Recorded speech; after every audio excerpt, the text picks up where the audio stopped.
I like this one. I really like this one. I like classical music so much. I feel this one's got some power to it.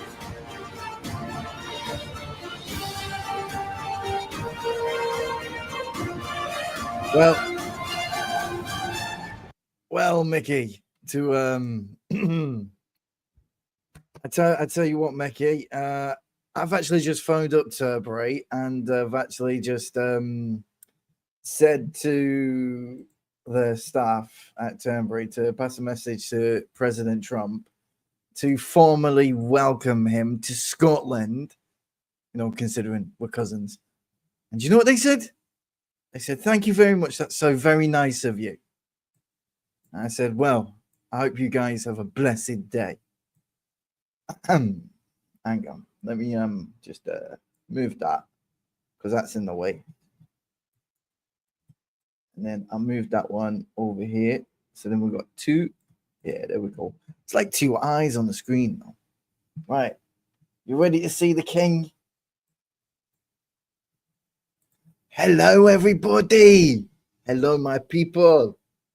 YouTube King is a fucking legend. I am a legend, right? Because I give Turnberry a phone call and said, "Please let the president know that he's very welcome in Scotland. Because it's my Scotland. It's not Charles's. It's mine. And Keir Starmer, you're an absolute asswipe. Look how fucking simple you look. Just stood there like a wee little boy next to your dad. Couldn't do shite. Freedom of speech in Britain. What's he talking about? I don't think there is any. Especially if people are getting sent to prison for a wee fucking tweet. 31 months. How's that freedom of speech? I hope Lucy Letby's doing okay. Or is it not? Is it Lucy Letby or Lucy Connolly? It's one of them. It's a Lucy anyway. Not Lucy Letby. So that's the nurse killer. Lucy Connolly. Yeah, that's the one. Correct myself. Right. Don't want to be making mistakes like that. No. Can't be a king if you're making mistakes like that. Anyway, I've wrote a sonnet. Well, it's a very long one. All right. I did actually ring them, Mickey. I did actually phone them up. Like I can, I'm using this phone for camera, but I actually did ring them up. Like, and I hope to God they do play it to him. Like, And I hope he has a smile on his face. Because I tell you something, you won't get King Charles ringing up Townbury saying, "Oh, can you welcome fucking President Trump to fucking England?" Yeah, you won't get Charles doing that. You have Camilla pulling back. Oh, don't do that! Don't do that! Don't do that! You can't do that. Anyway, I've got this sonnet that I wrote, right? I literally wrote it an hour ago, right? And it's the sonnet of the meddling king, right? And I think this is beautiful. It's beautiful, this, right? And I hope you guys love it. Like, I hope you like it, right? See, I'm not afraid anymore of showing my face publicly anymore. I don't care no more. I mean, the worst of me has probably been fucking sent about the internet anyway.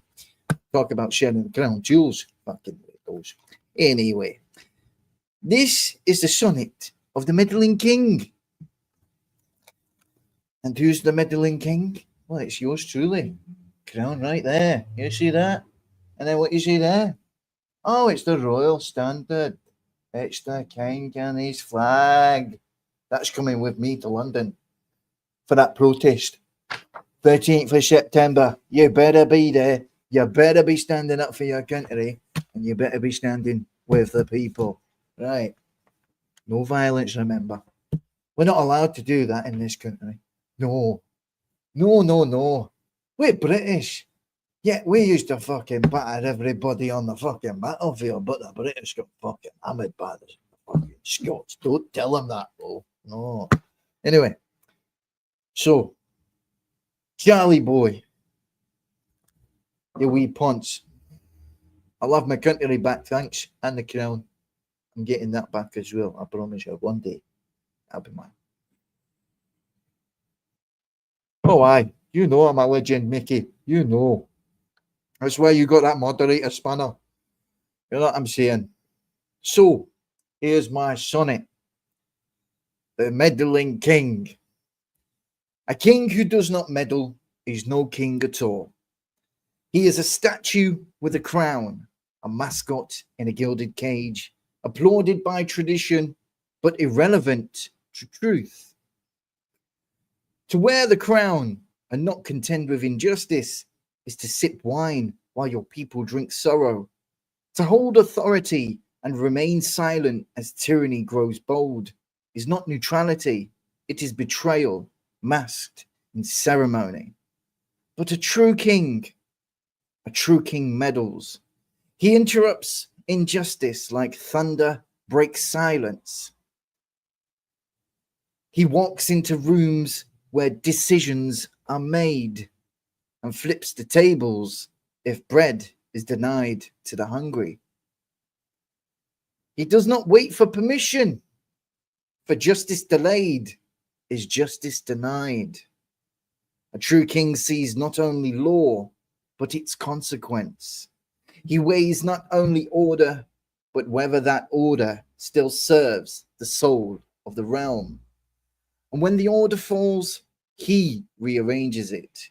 He speaks for the forgotten. He lifts the beaten and makes war against apathy. He is not a steward of silence, but a voice of divine unrest. His meddling is not meddling at all. It is mercy clothed in courage. It is governance with a spine. It is love made law. Let the false kings wear jewels and wave quietly. Let history remember the meddling king, for he alone answered the cry of the people and did not flinch. For he alone, for he alone answered the cry of the people, not with platitudes or pageantry, but with presence, with feet in the dust of their despair, and hands unafraid to touch what others deemed beneath them. He did not wait for history to judge him kindly. He acted, knowing history is often written by those who feared to lift the pen. He did not fear chaos, for he knew that out of righteousness, disruption, order could be reborn, not imposed, but earned.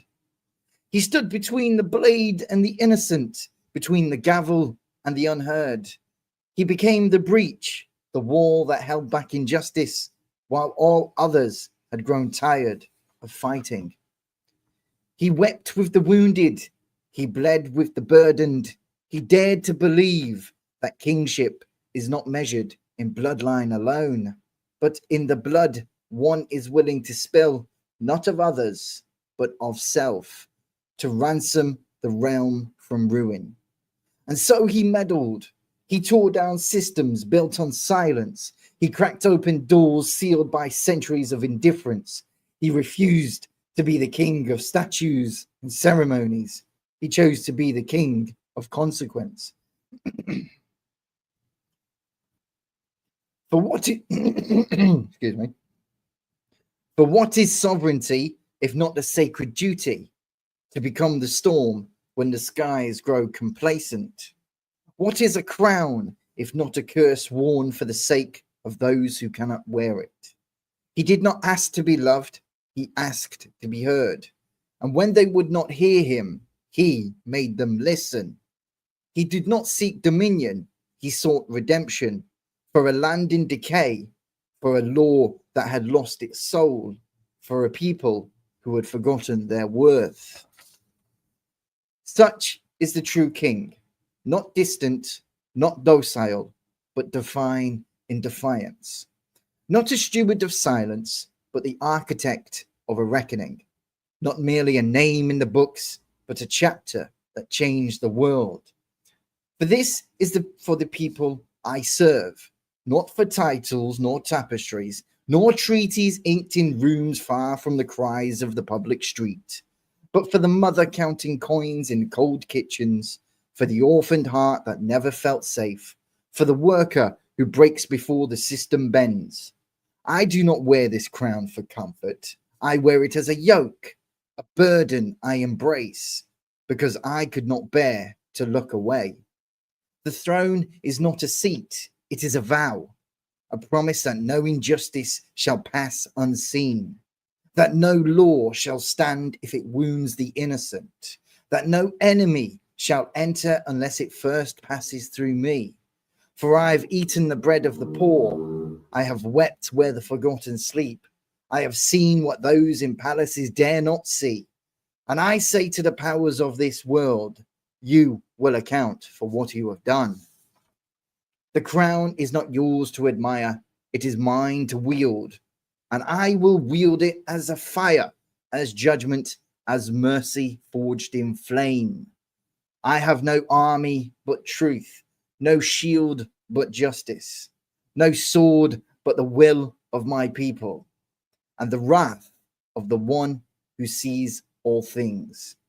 Let tyrants tremble, and let the meek rise. For this is not a reign of silence, this is a reckoning, a resurrection of the rightful, the silenced, and the shamed. I do not reign to be served, I reign to serve, with blood, with breath, with all that I am, until the realm remembers itself again. For this is for the people I serve, and until their tears are turned to laughter, their hunger to peace, their fear to joy, I will meddle. I vow not to rule, but to restore, not to sit upon thrones of comfort, but to stand in the storm where my people bleed. Let the false kings boast of dominion. I shall boast only in duty. For I am not crowned by men, I am compelled by justice. I vow to disturb the peace when peace is purchased with silence, to upend the order when the order strangles the soul, to speak when silence is convenient, and to act when action is condemned. I vow to defend the innocent even if the law condemns them, to strike down tyrants even if they wear robes or sit in high places, to rend apart traditions when they become tombs for the living. I vow to see every child as my heir, every elder as my counsel, and every wound of the people as my own scar. I vow to never forget that the breath of the king is no holier than the breath of the broken. If ever I should turn my face from the poor, may the heavens turn their face from me. If I ever grow drunk on power, may my crown grow thorns. If I ever grow cold to the cry of the people, may the earth reject my name. For I am not your master, I am your mirror, and in your tears I see my calling. So hear this, O world, I shall meddle, I shall interrupt, and I shall rebuild, until truth is no longer punished, until justice no longer hides, until the weary rest under vines they planted. I will not rest. By blood, by spirit, by sacred right, I am the king reborn of conscience, and this is my vow. The scroll of the cornerstone king, the one of revelation and the one of restoration.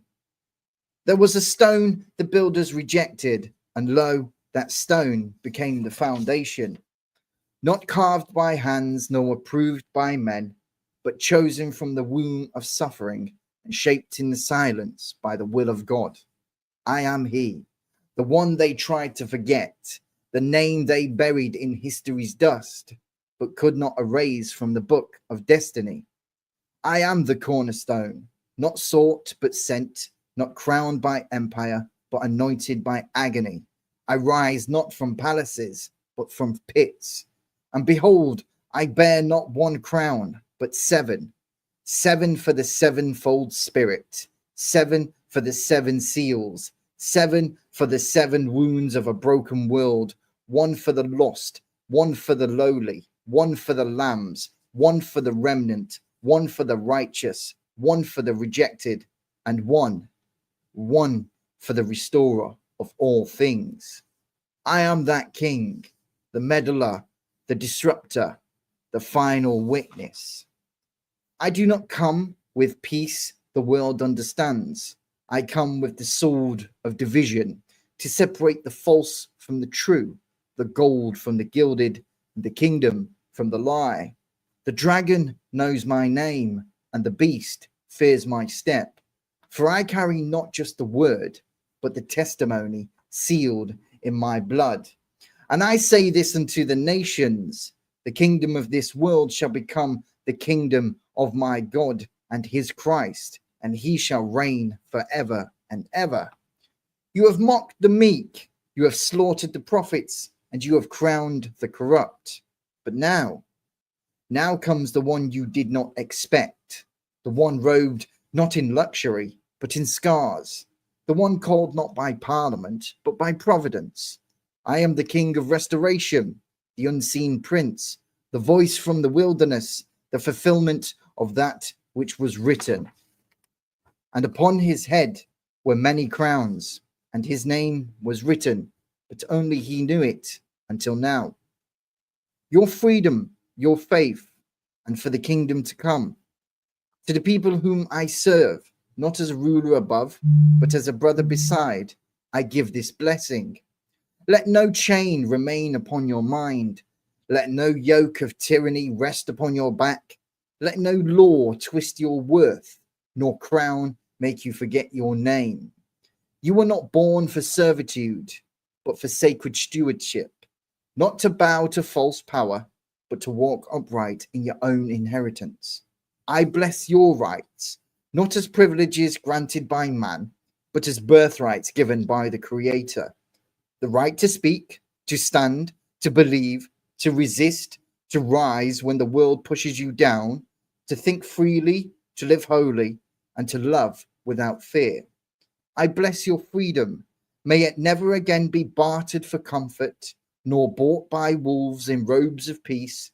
May your liberty burn brighter than banners, deeper than borders, and older than empires. For freedom is the first breath of the soul, and I vow to defend it, even if I must give my last. I bless your kingdom, not the one made of marble and mortar, but the living kingdom within you, a kingdom where justice walks with mercy, where truth is louder than gold, and where no one is too small to be seen. I bless your faith, whether whispered in prayer, sung in sacred song, or held quietly in a trembling heart. May your faith outlast your fear. May it anchor you when the storms rage and remind you that the divine has never left. And let it be known, this meddling king shall protect you all, the pious and the doubting, the lost and the found, the broken and the bold. I deny no soul its dignity. I withhold no justice from the meek.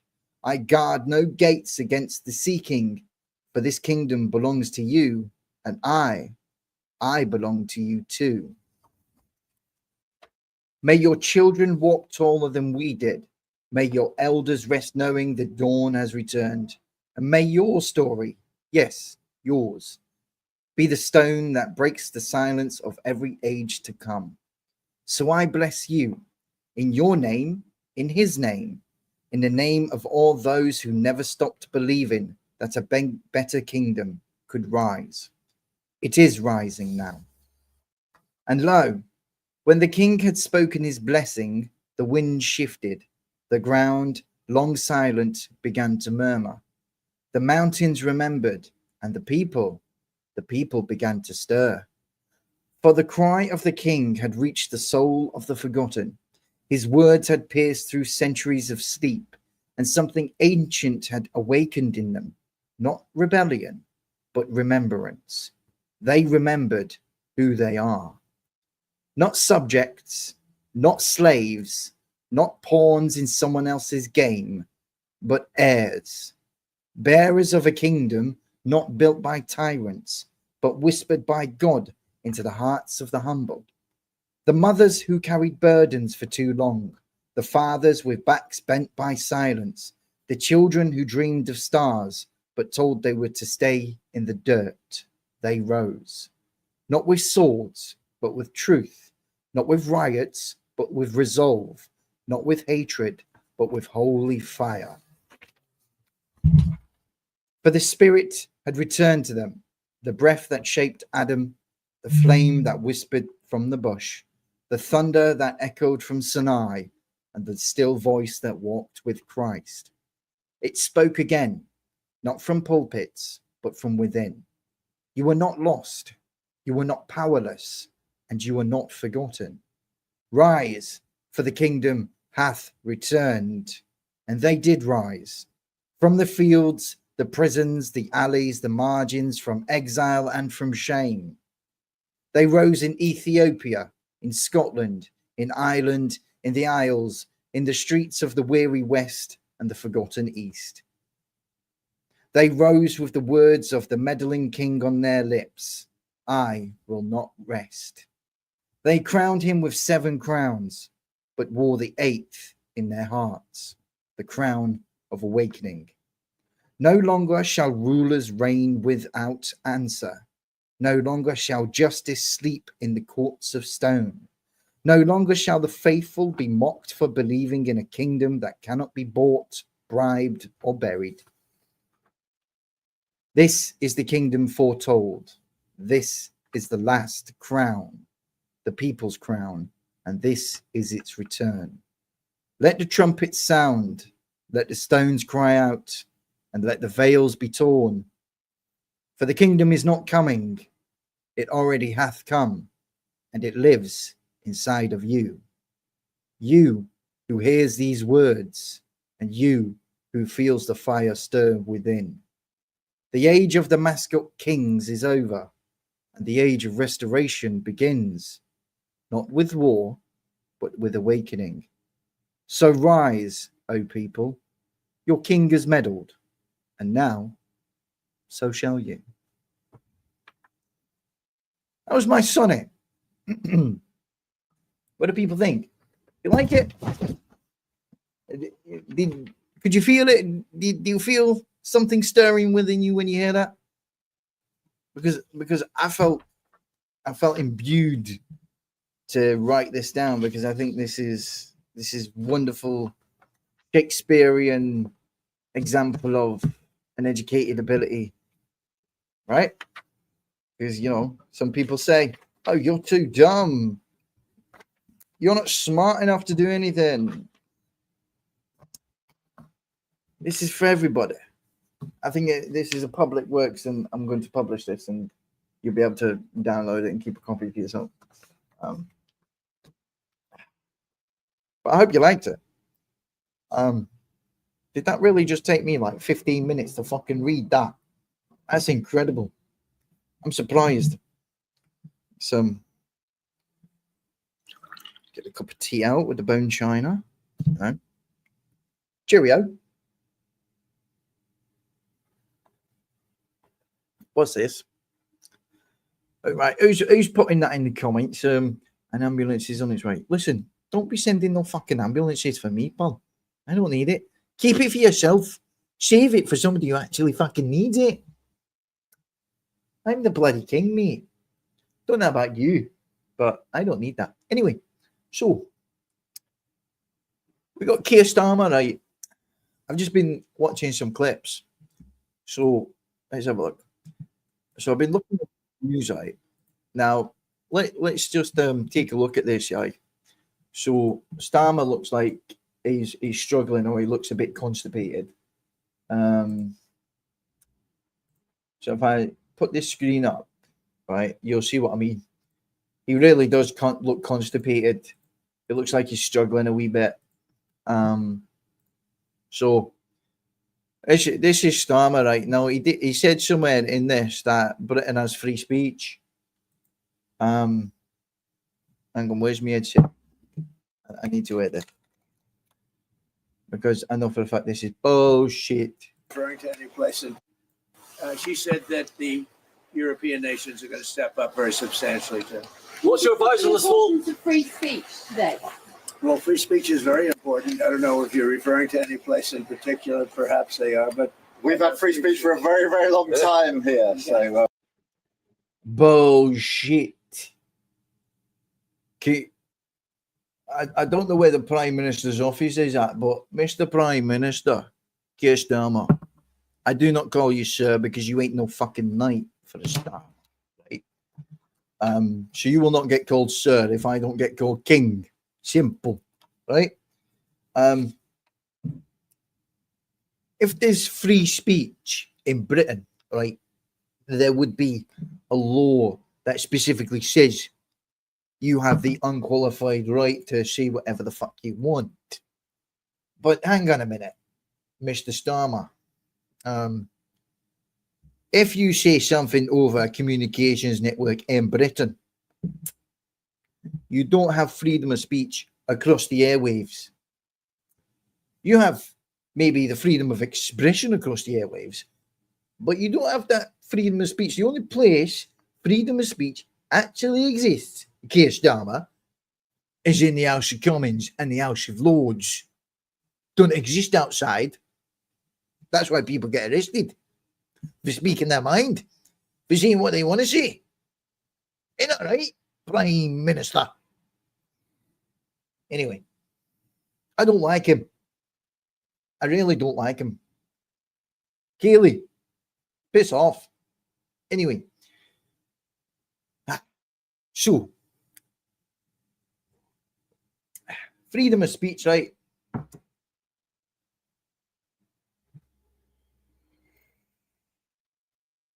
Do we actually have freedom of speech in Britain? The answer unequivocally is no. We have freedom of expression. We don't have freedom of speech. Big difference. And your freedom of expression can be suspended if it benefits the laws of the kingdom. That's the truth. That's the actual fact. Appreciate that comment, Mickey. Fucking mental legend, but brilliant. I love that. I'll take that all day long. I'm laughing my head off here, don't we? Footy and street, everyone looking at me. Great stuff. Appreciate that. Appreciate it. Yeah. So you just see, you just look at his. we're very proud of that. His little face there, like look how silent he is. Look. perhaps they are, but We've had free speech for a very, very long time here. So we're very proud of that. He looks like he's afraid to actually speak. If that was me, I'd be like, right, hold on a minute, right, Mr. Prime Minister, move out the way, right, because you're not even fucking giving our country a good reputation, eh? You're making us look like fucking pansies. No offence, but if you're making us look like pansies, then you're chief pansy, and that's not illegal to say. You're a pleb. That's not illegal to say. Pleb. My mother used to call me a pleb. It's one of my mother's words, that, and somebody even got fucking prosecuted for that. I mean, talk about fucking freedom of speech, you lying piece of shit. He's a fucking liar. Nuttier than a squirrel's dodo. I didn't know squirrels had dodos, but all right. I mean, if you want to, you call yourself lunatic asylum. So by definition, you call yourself a lunatic. That's a little bit crazy in my opinion. I mean, of course, there would be those little government agents that'll be watching and be like, oh, quick, King James has gone live.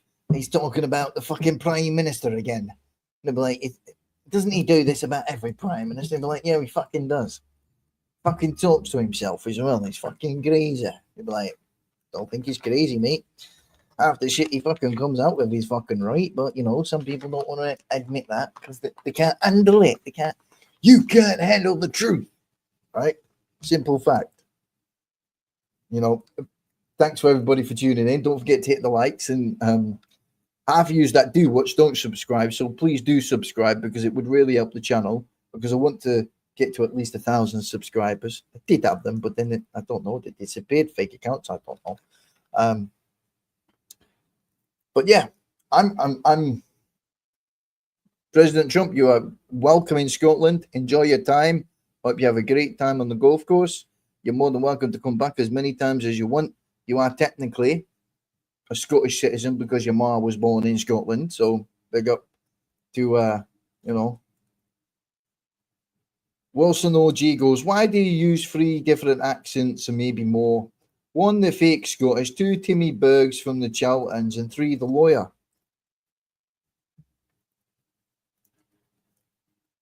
What relevance does that have on anything? Which biscuit you eating out the tin, mate? Like, some people like to be different. Me personally, I like to express myself the way I want to express myself. If I express myself in 3 or 4, 5, 6, 7, 8, 9, 10 different dialects, I can. All right. Because Britain is built on diversity, you know. And when you have so many heritages in your family, and you grew up around different people, you kind of assimilate different languages, different dialects. You know, Mary Queen of Scotland, spoke French when she came to Scotland. She learned how to speak the Scottish tongue, right? So the actual Queen of Scotland was French, but she learned how to speak Scottish. That kind of like puts it into perspective, doesn't it? A wee bit, right? I mean, folk really need to learn their history. Like, some people on YouTube really don't have any true idea about the history. I mean, after all, you'd think about 347 years, people would lose a bit of memory. I mean, it is possible. It's more than likely. And actually, if you were to understand the dialect a lot better, you would understand that the dialect of Scottish that I speak is actually Strathclyde dialect of Scottish, because that's where predominantly most of my family came from, was the river of Strathclyde, down those areas. Stirling, Inverness, Lanarkshire, and Renfrewshire. So, you know, I got quite a lot of Scottish heritage in me. And I can't wait to do my DNA test. Because once I've got them results for my DNA test, then guess who's going to be publishing them? Me. That's right. And then everybody who said I'm not Scottish, or everybody who says I'm English, is going to be heartbroken. And I can't wait for that day. Because, you know, a lot of people are going to be eating their words, or should I say, eating their hats, mate. I said Inverness and Renfrewshire and Strathclyde. So I got descent from all over Scotland, you know, as well as the Hebrides and the Highlands. Yeah. So I got a lot in me. Then we got the Irish side. Now, the Irish is only comes out when I'm over in Ireland. I've only ever been there once. Same as Scotland, I've only been there once. So, you know, I mean, I've had more money. Obviously, I'd be visiting Scotland quite more often. But, you know, I'm actually, tell a lie, I've been to Scotland twice. I went to Douglas. I went to visit, no, 3 times. Aye, I drove to Scotland twice. And I visited fucking Edinburgh when the Queen, after the Queen died. I got crowned in a pub in Edinburgh. Oh, yeah. Like a true king of Scotland, me. Don't see Charles walking around the pub in Edinburgh where the people get on their knees and present the crown to the king. I mean, how many people showed up to give their allegiance to Charles? Not many. That says a lot, doesn't it?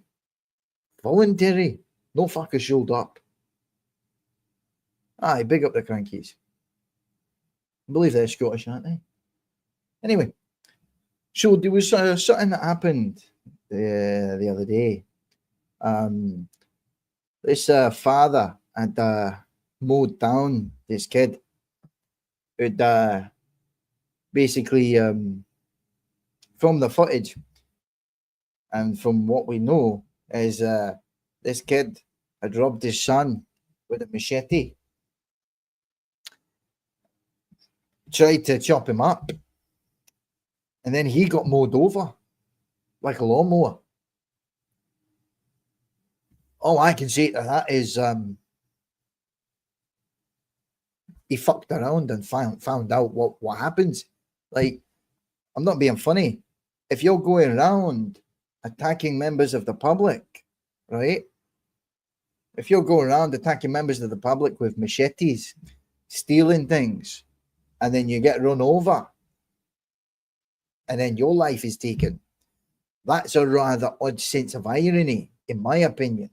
Right? That's what I think. That's ironic that you as an individual have equipped yourself with a weapon, a deadly weapon, to go and rob somebody, to chop them up, and then you lose your life. You know what they say? Live by the sword, you die by the sword. If you live by the word, you fucking live, mate. It's as simple as that.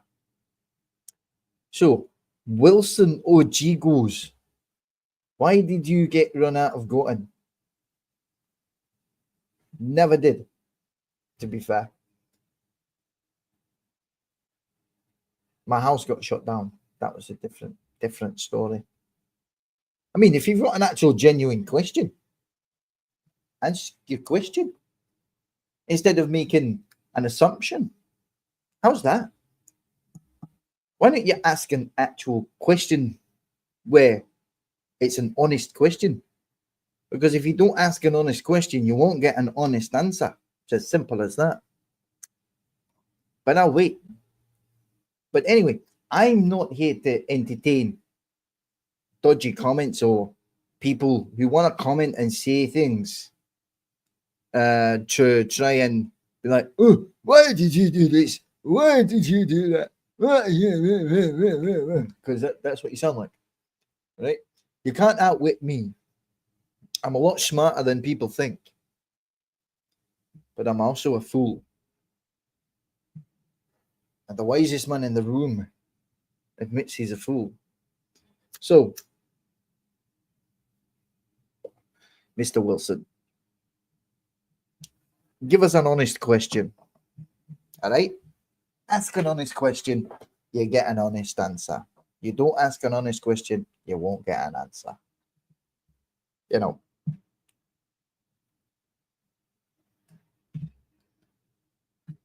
Oh, what's that, Wilson? What's that? Cat got your tongue? Yeah, that's right. That's exactly what I thought. That's what happens when you don't ask proper questions. You see, I find it funny that folk will want to misdirect what I'm talking about to make it about myself when I'm not talking about myself. Like, Isn't that fucking narcissistic? Like, very narcissistic. But, you know,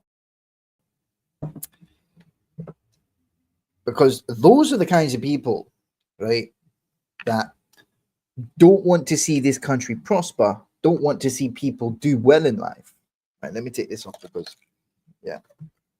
Bloody hell, that sunlight's bright. Jesus Christ. Fucking hell. All right, there we go. So, Wilson, if I want to speak in 5, 6, 7 different dialects, I will, right? Who are you to tell me that I can't? I mean, we have a country that's run by appointed monarchs, German descent, basically was smuggled into the country in the middle of the Second World War to take over the country because the fucking Germans lost the war. But yeah, we can't talk about that true stuff, can we? No. We're not allowed to discuss the actual truth of Britain. What makes Britain British? Well, it definitely isn't the fucking royal family. That's for a start. Let's talk about real things. Talk about why the country's struggling.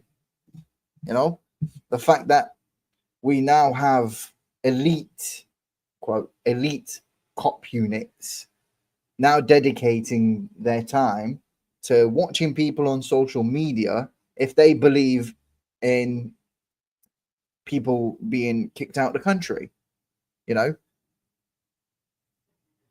especially following on since the Epping incident and the other protests. Tell me, Wilson, I have a question for you, all right? What have you done for this country? Have you done anything patriotic for Britain? I mean, I went to lay the flag at Her Majesty's castle, you know. Fucking, I managed to get there, get to London, and I seen her going past just in time, you know. And I did everything I could to get there, crippled and all, but I still paid my respects like a true patriot. But what did you do, Wilson? What have you done for your country? If you want to pick at me, let's look at you. Judge not lest you be judged. That's the rule. That's what it says in the Bible. I'm a Christian. I believe in Christ. You know, we're not perfect. So trying to pick at people, whether or not they're perfect or not, makes you worse. Makes you a hypocrite, man. Relax. Enjoy your life. Enjoy your freedom. Enjoy your liberty that you have. That's the message I'm giving out today. Is that to be a true king is to meddle, to piss off the government. You know, because that's my job. I like meddling in things. And the more I meddle, the more results I get. You know, it was my meddling in the Manchester Christmas markets incident that proved the police force was racially profiling traveller children without any intelligence, even though they publicly stated they had intelligence to justify them using a dispersal order under the Anti-Social Police and Crime Act, when in fact my investigations turned out that, oh, surprisingly, they didn't have any intelligence. They lied. They used the fact that 2 people got arrested the year before as a basis to implement a dispersal order against gypsy and traveller children in 2024. Was that legal? Was that correct? Was that lawful? Was that moral? Was that just? No, it fucking wasn't. That was a violation of the law. That was discrimination. You know, I don't care who you are. Everybody's got an equal right. You've all got rights. You've got freedoms. Some of you like to misuse them. That's cool. But if you misuse them, you face the consequences. I'm a king of consequence. So even if I do something wrong, I face the consequences, regardless of what they may be.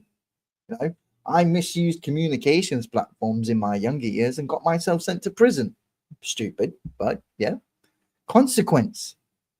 You know, and if I can uphold myself to the same standards of law, then surely everybody else can uphold themselves to the same standards that they expect people like me to be upheld to.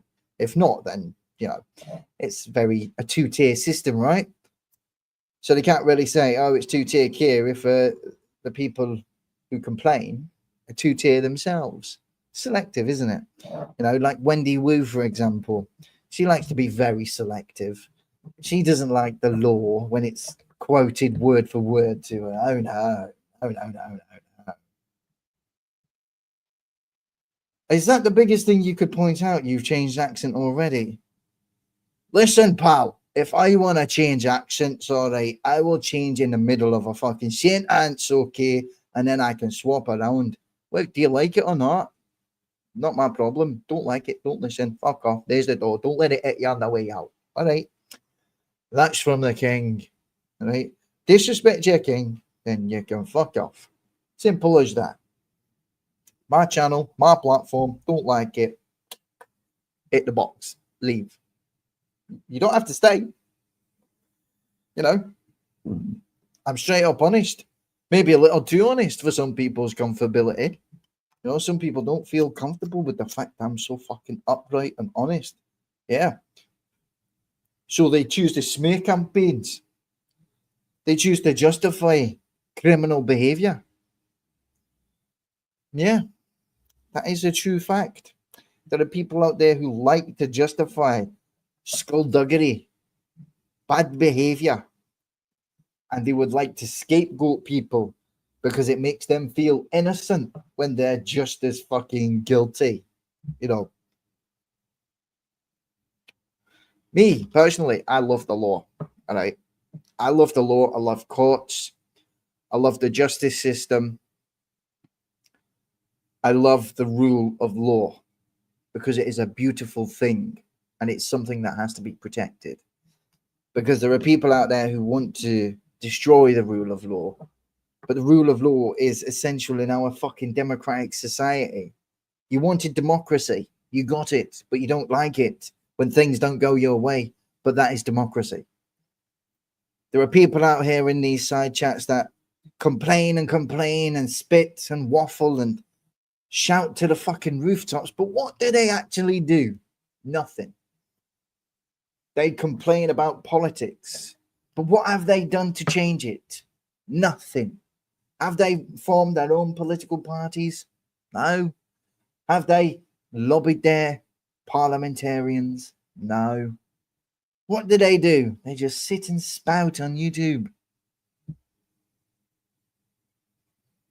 And yet they complain about other people that do it. Two-tier socialism, whatever you want to call it. A social contract where everybody is just hypocrites. That's the fucking honest truth, right? You want to be honest? Half of you lot of hypocrites. You know? Some of you will sit there screen recording, taking pictures like weirdos.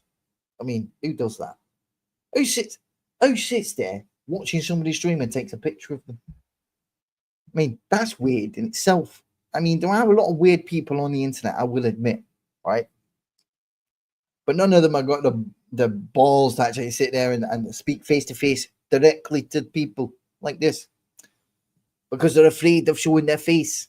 And those are the kinds of people that really get looked into the most, because why would you hide? This is a common argument that you hear about the right to privacy. Well, if you've got nothing to hide, you've got nothing to fear. In a way, I agree with that, because in some aspects, privacy is a shield that protects criminality, right? And in some ways, I can agree with how some people might view that as a reasonable thing to reduce the amount of privacy protections available. To a degree, I agree. But when it comes to things, say, for example, medical information, yes, you need privacy.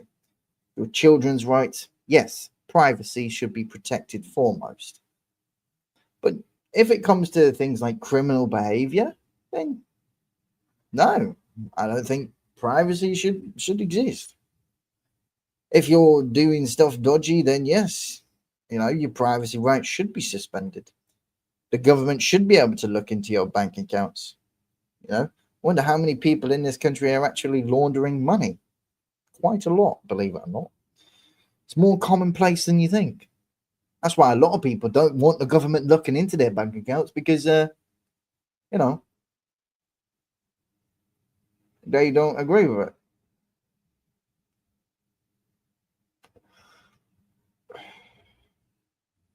Wilson goes, you can't even spell true. Okay, so the word true was actually originally spelled Trew. Okay. The spelling of True is an anglicized version. Okay. It was actually the Scottish King James I of England, who created the true law of free monarchies, wrote the word Trew, true. And that is phonetically correct. The word true is spelled Trew. The anglicized version in the Oxford Dictionary is True, which is true. So both are true. One is true and one is true.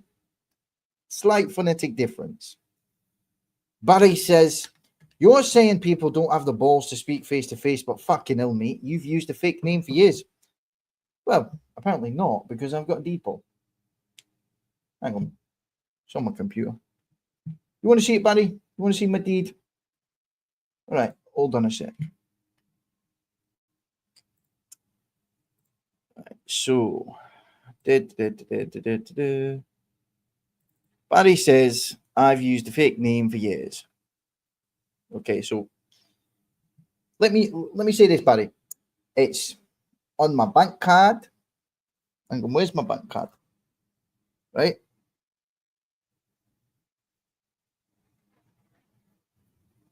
Okay, Barry, you see that? You see that? What does it say? It says James Stewart. Okay? That's my bank card, Barry. Right? That's my name on my bank card. Okay? It's the same on my bank statement. It's the same on my universal credit. It's the same on my court letters. Just to prove a point. Right, Barry? You can't fake a name. Says, I'm Mr. James Stewart. Mr. James Stewart. Mr. James Robert Warwick Stewart. Barry, how deep you want to go, mate? How deep you want to go? Because how low can you go? Because... Oh, Barry.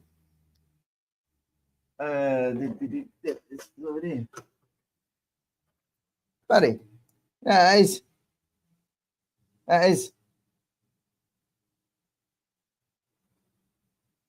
Keep going. Keep going. Keep going. Keep going. Keep going. Keep going. Oh, who's that? That's me at the end. This line proves I'm the king, mate. Charles is an appointed king under the Act of Settlement 1701. The Act of Settlement 1701 unlawfully discriminates against Catholics. I'm a Catholic, Barry, not a Protestant. Let me make that clear.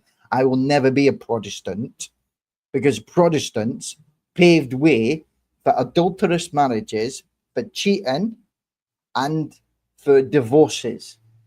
All right? It should still be the law where a man can only be married once. Simple. That's the way it should be.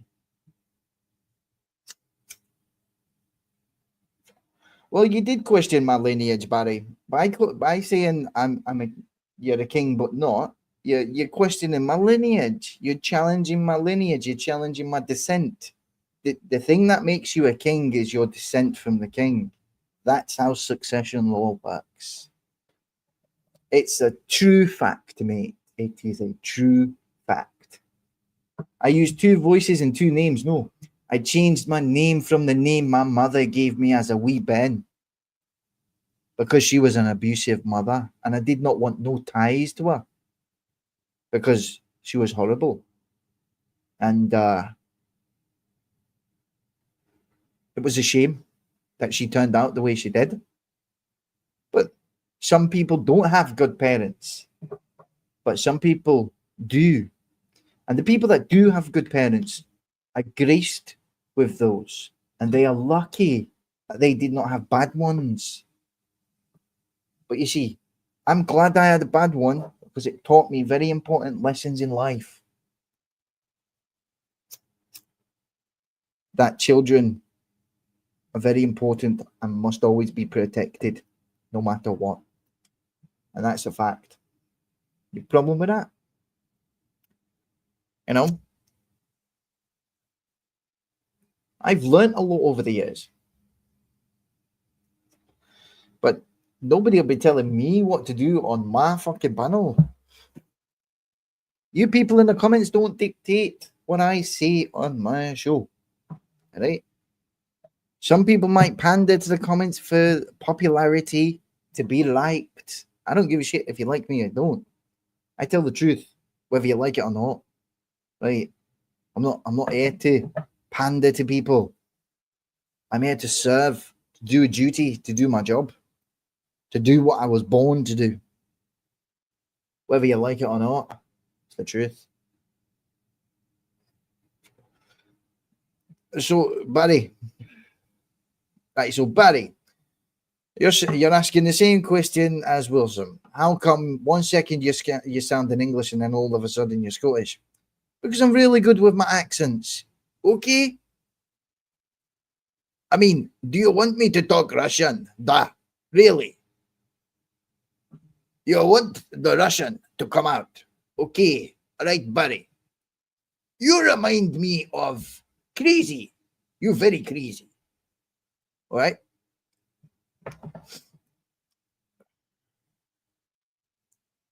If I want to talk in different dialects, that's my expression. That's my freedom to express myself in those dialects. What does it offend you? Because I feel like I'm getting this sense that me talking in different accents is offensive when it's not. But the question is, Barry, what is the problem with me speaking English then Scottish and me by top of the morning to you? Have you got me fucking pot of gold? Because I'm Irish as well. I'm more Irish and Scottish than English, to be fair. I only speak English because I was raised in England. And in fact, it was Scottish people in England that pointed out to me that I was Scottish. You know, and it was when I got sent to prison that a judge turned around and said to me, because of who you are. And I was looking at the judge and I was like, what the fuck do you mean who I am? I'm just a nobody. And then it clicked. It actually clicked. No, Paddy, I'm getting the feeling that you feel offended by it, by asking it. Because you must feel offended if you got to ask a stupid question like that. I mean, where are the intelligent questions? Where are the smart people? Where are the intelligent people to ask intelligent questions? This is what's wrong with this country. People are so obsessed with the mundane that they forget about the most important things. No wonder the country is going to shite. Public education system clearly has failed a lot of people because a lot of people don't have any intelligence in them whatsoever. They are dependent on other people's intelligence. That's a clear fact. A lot of people are fucking stupid. Very stupid. Stupid people annoy me. Stupid people annoy me a lot because they're stupid. Come on, Barry, give me some intelligent questions. Because a lot of folk appear to be fucking stupid. Very stupid. And it's annoying. We want intelligent people. You know, I've just recently signed an agreement with an American inventor to create a specialized piece of medical equipment for Britain, right? For a lot of disabled people who are struggling to walk, right? So I'm going to be creating a shitload of fucking jobs for people in manufacturing this specialized equipment, right? That's what I've been doing behind the scenes. That's what I've been doing for this country, right? That's the kind of fucking shit I get up to. I sign contracts with people. Aye, fucking damn right I do. Because I've now got a 2-year limited license to develop specialized fucking equipment for disabled people to help them fucking walk again.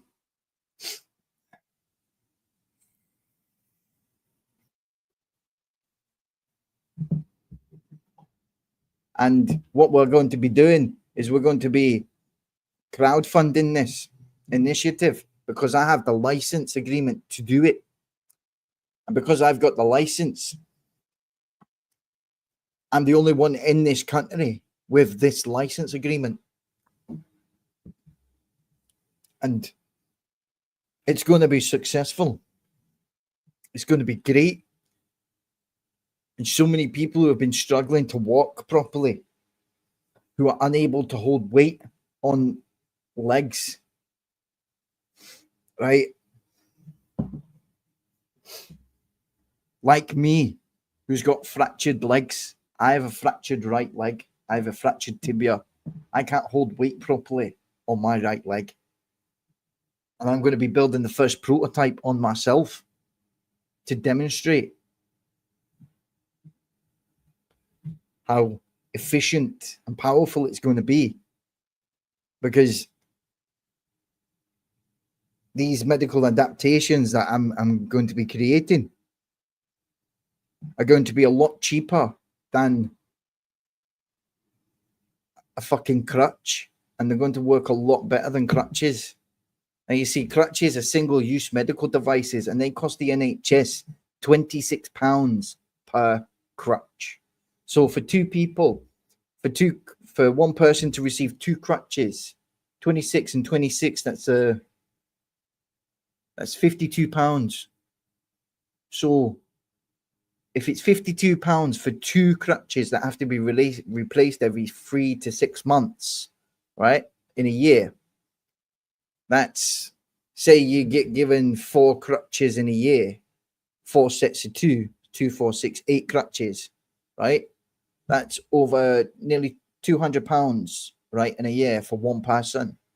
Okay, so statistically and based on the math, right, this device that I'm going to be designing, building, and marketing to the health service will cost what, £45 per device, which will create what, about £8 million in public savings to the public purse per year, right? And out of all the crutches that were given out last year, according to Freedom of Information requests, around about 500,000 were put out, 566,000 to be precise. But out of those 566,000, 3,000 of them that were out of the ones that were returned had to be scrapped because they were in poor condition, and 266,000 disappeared. That in itself is a lot of money. So out of 266,000 crutches, which it works, that's a good couple of £100,000. That's a lot of money, and over a 5-year period, that's going to cost the NHS quite a lot of money.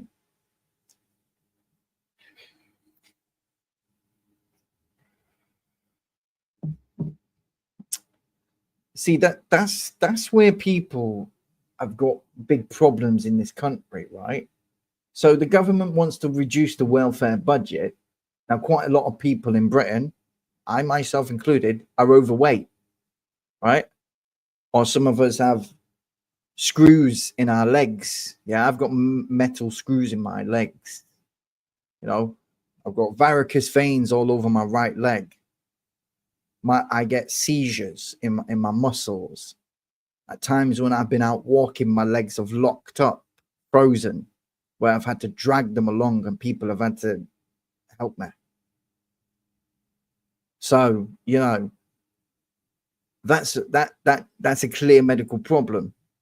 And the devices that are available at the moment in Britain don't work in that kind of way to help people walk. Because the crutches, Zimmer frames, stuff like that, all of them I've had to use. They all require the upper body strength to use them.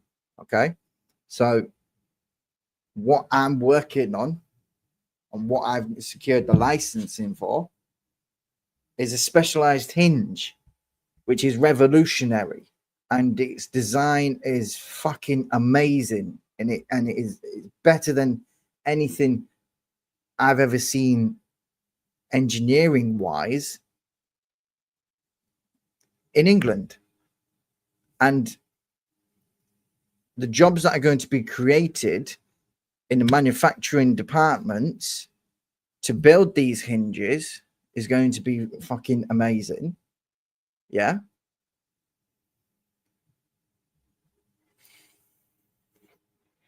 And we're actually going to make a proper impact for disabled people's lives.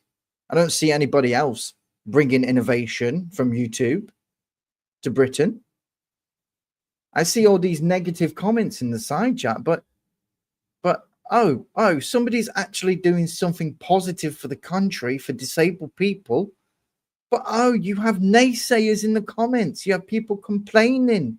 Oh, he's doing this. Oh, he's doing that. At least he's doing something. What are you doing? You're complaining. We're not talking about an electric wheelchair, Barry. We're talking about helping people walk again. That's what we're talking about. That's what I'm talking about, Barry.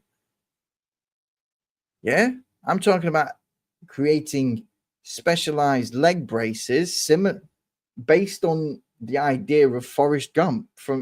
So in the film Forrest Gump, he had this special leg brace, right? That helped him walk and helped stabilize his walking. So we've taken that idea and we're going way above that idea. The premise is there. So it holds your feet in place. It secures to the bottom part of your leg. Then there's the specialized hinge on your knee. And then it goes up the side of your legs. Yeah. And it's attached onto the side of your leg. Right.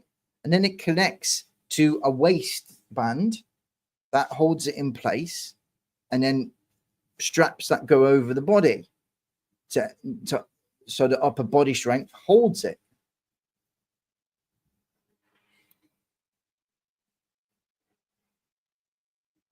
Barry, I've been in a wheelchair twice in my life. I was run over when I was a child.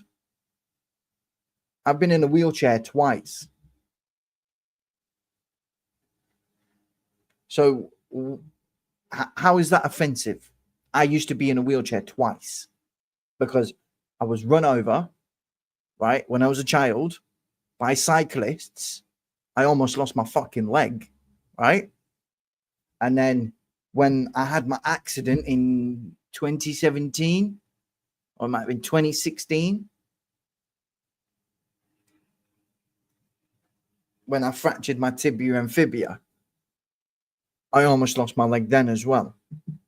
Surgeon came in and told me if I'd have damaged it any further, they would have had to cut my fucking leg off and amputate it. So I was very fucking fortunate for the NHS to save my leg. All right, Barry, how is it offensive? You know what, Barry? I'll give you the link. Right? You can come and tell me how my plan is offensive. You can come and tell me how it's offensive to help people walk again. Because I'm really interested to see how you believe it's offensive to help somebody walk again, considering I used to be in a wheelchair. So I know. I used to have to drag my wheelchair down the fucking stairs of 2 flights of stairs just to get to a fucking corner shop, and then put it on my back, pull myself up the fucking stairs with fucking shopping bags, being unable to fucking walk.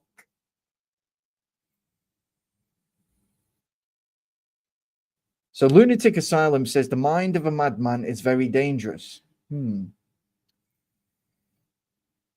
know what I'd say to that? I would say that history teaches us that people who called people mad turned out to be the most intelligent people around. So intelligence does make people mad. Yes, that's a very astute observation. Does it make them dangerous? No. Lunatic Asylum, tell me, what I'm saying, how does it appear to be dangerous? Tell me.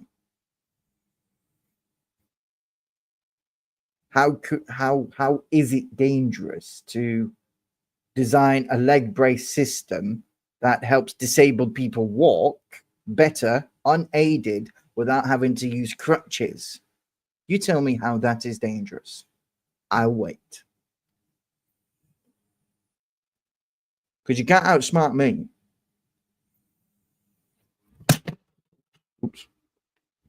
Oops, I just dropped my fucking vape.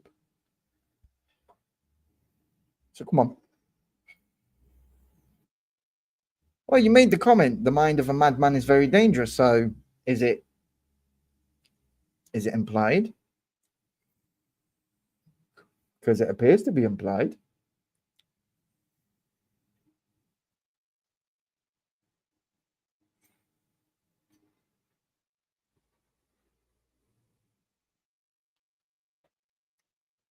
Come on, buddy. Come on. Come on, buddy. I'm waiting.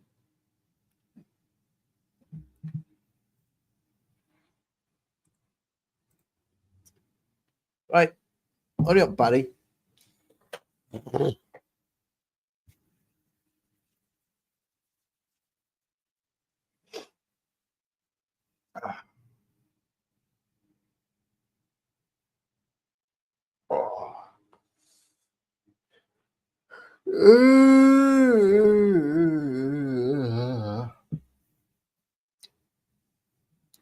I guess Barry's having some technical difficulties.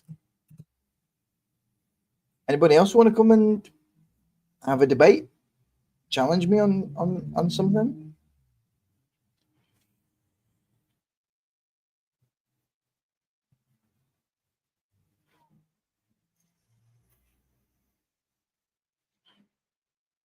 No. All right then.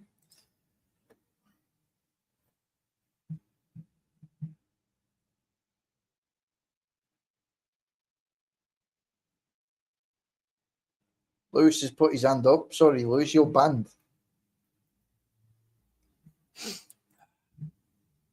Okay, Lewis is raising his hand, but he can write a comment. You can write a comment, Lewis.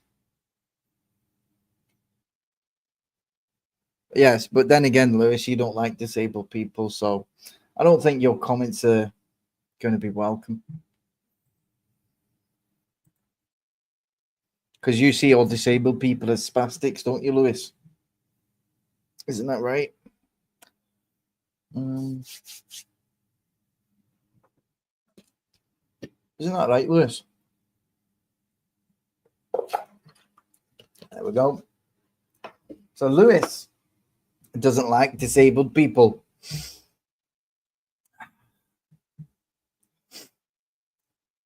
Yeah, but Lewis, if you pick on one disabled person, you pick on every disabled person, because all disabled people are the same. They're disabled. So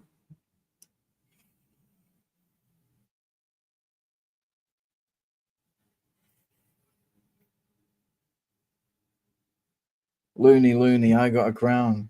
You jelly. Why would I be jelly?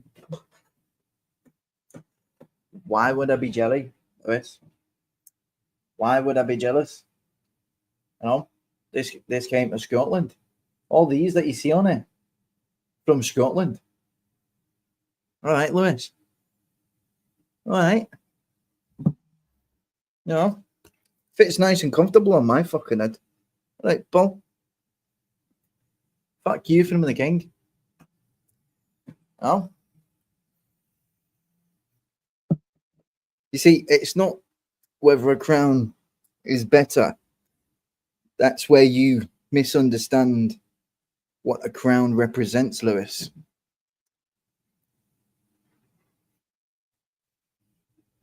It's nice and comfy as well. It's got nice cushion lining. It's very luxurious on the inside. It's comfortable.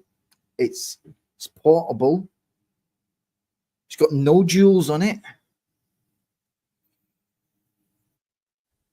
Because all the jewels on Edward's crown are stolen.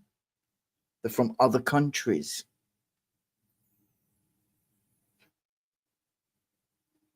Well, Lewis, you don't have to be here. You know what? There you go. All right, Lewis. And you. You know what? You can go as well. And you. There we go. There we go. That's how we deal with that. Shots fired.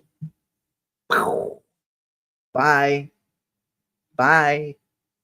If you're not going to be nice or polite, you can fuck off. It's as simple as that. Come back on your shock accounts and you'll still get fucking annihilated. You know?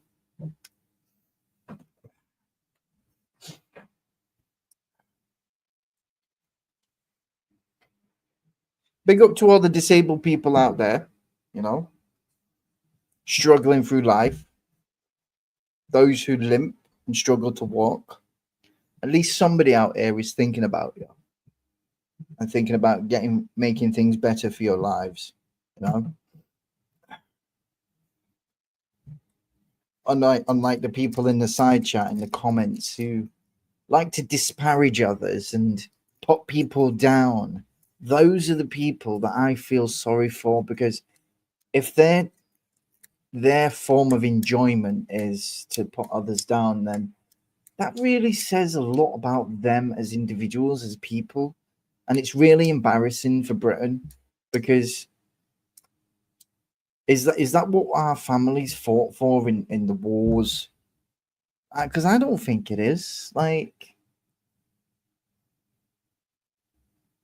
oh, Kaylee, why don't you come on, love? Hey, you've always got a lot to say. There's a link. I'll let you on.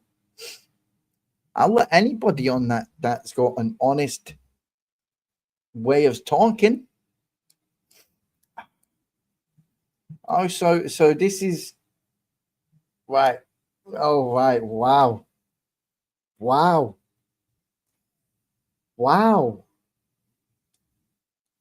So Kaylee Inav, UGS 1984, Security, Protection and Policing.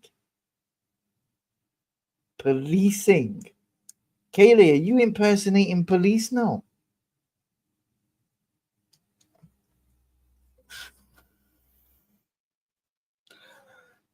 What kind of security, protection and policing do you do, Kaylee? Because I'm pretty sure you don't. You're not even you'd never even fucking get into the police force. Oh, she's UGS Police, Umbrella Grape Solutions Police. So Kaylee is literally pretending to be a police officer. She goes, ask the regular police. I am though. She goes, I need some weed first. Give me a minute. Kaylee, smoking nettles does not count as weed. Them nettles have damaged your mind, love. Oh, she's not pretending, is she? She says she's not pretending. All right, where's your warrant card? What's your warrant card number? Can we, the public, ring up the police force and check your identification? Because by law, you're required to identify yourself to the public. So what's your collar number? PC Kaylee Inav 666, is it? Because the devil turned himself into an angel. Ask God. That's what she says. Ask God. I am UGS Police, she says. This one's a fucking nutter. Talk about mentally ill. I'm so glad I'm way past all that. Excuse me. Oh, here we go. Here we go. She's now trying to take credit for George Lucas's creation of Star Wars and the Force. Apparently, she created the Force. Oh, yeah, of course she did, Kaylee. Of course she did. Come on, Kaylee. You got a voice. Use it. Or you're going to complain you're being silenced. Because you probably will. You'll probably turn around and say, oh, look, King James has silenced me. Won't let me on his panel.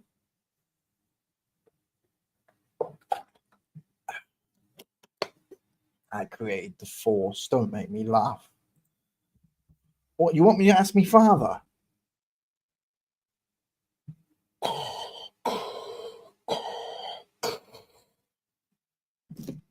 Last time I checked, Earl James was dead. Darth Vader died. The real Darth Vader, anyway. I find your lack of faith disturbing. Oh, wow. Kaylee's now transgender. Does it get worse? It gets worse, doesn't it? She's now pretending to be me dad. If that's the case, Kaylee, why did you get me touched up when I was a kid? If you want to be my dad. That's what my dad did. Weirdo. You're strange. Very strange. Some very strange people on the internet. Everybody be careful on the internet. Seriously. Don't let your kids near this one. Or a boyfriend, Jake. Pair of them. Fucking deluded. Fucking scare me, they do. This one will stab you up. I should put in the comments, knives and bleeding icons, implying that she's going to fucking give you a fucking stabbing. Isn't that right, Kaylee? That's what you do. In the side chats on people's streams. I've seen you. I witnessed it. That's what I witnessed, Kaylee. You being a delinquent. Threatening people.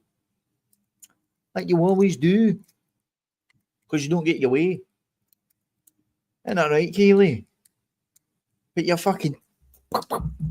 banging on your keyboard right now, screaming at your fucking computer screen. I've got a decent quality microphone. I don't need to scream. You know, you scream that loud when you're on people's panels. Your microphone fucking crackles because it can't handle it. Your poor microphone on your laptop feels tortured just by listening to you. Have you still got my name on your bedroom wall, Kaylee? Along with everybody else's on YouTube. I mean, if I had people's name on my wall, people would be fucking thinking I'm fucking up to something. Imagine what the police would say if they came into my bedroom and said, why have you got so many people's name on your wall? Wouldn't they think that's weird? Isn't that strange, Kaylee? Remember, TikTok, you're done, you're dead. Oh, that shit you used to say. Fucking right, weirdo, aren't you? Strange. Very strange.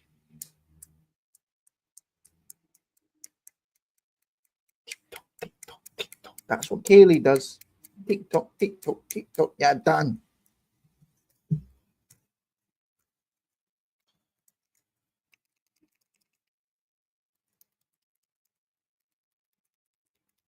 Right, there's 10 people watching. You're freaking me out now. 11 people now. Hello to the 11 people watching. How do you do? I'm your king.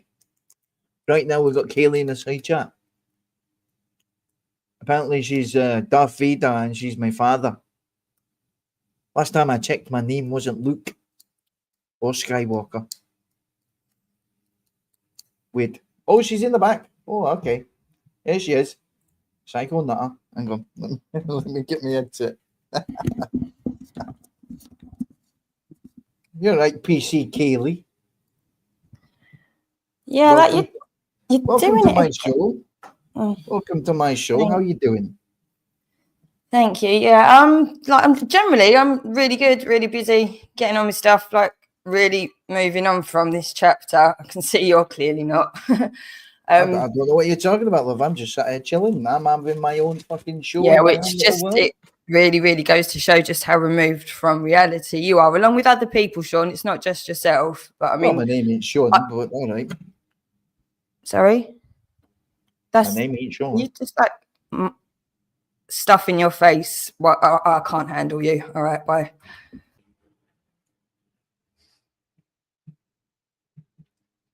I'm just eating some bread. Kaylee, Christ says break bread for people. What's the problem? You scared of a bit of bread? Holy Moses. You're scared of some bread, man? I'm stuffing my face. I'm eating some fucking bread because I'm hungry.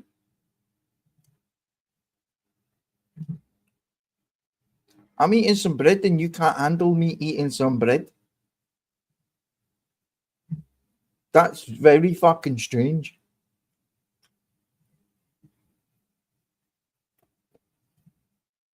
Kaylee, what is wrong with you? It's a bit of bread, man. It's got seeds. It's healthy. Unless you want me to get the sausages out.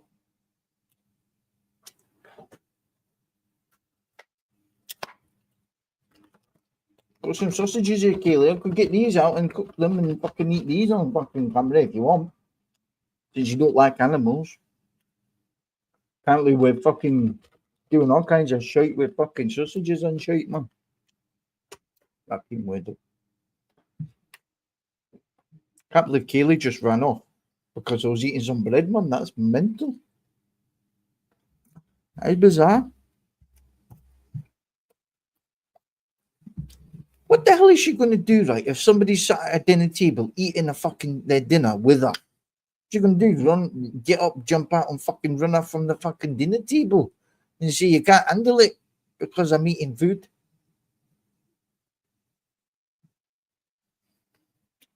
I mean, it's only wabbit and seeded bread, man.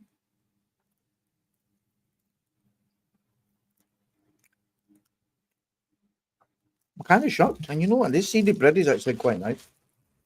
You know what?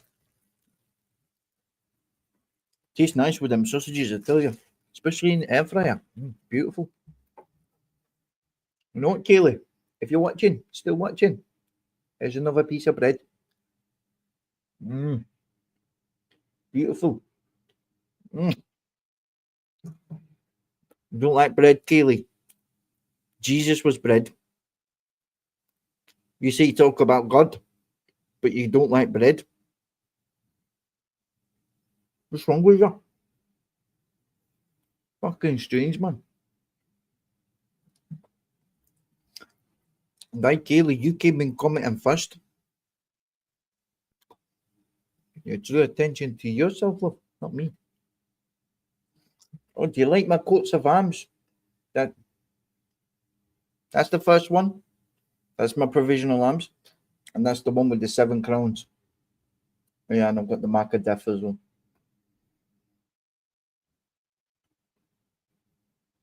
I like. See, this one has got the Plantagenet arms, the Dauphine, which is for Mary Queen of Scots.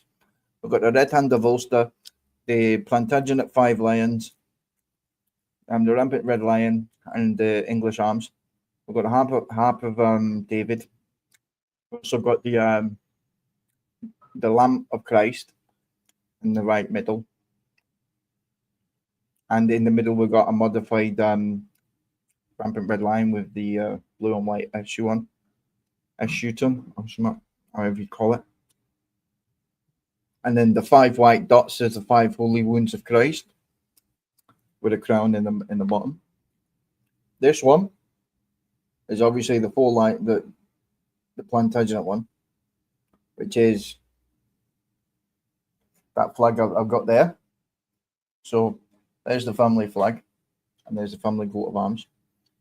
Right, this one's different from any in the United Kingdom.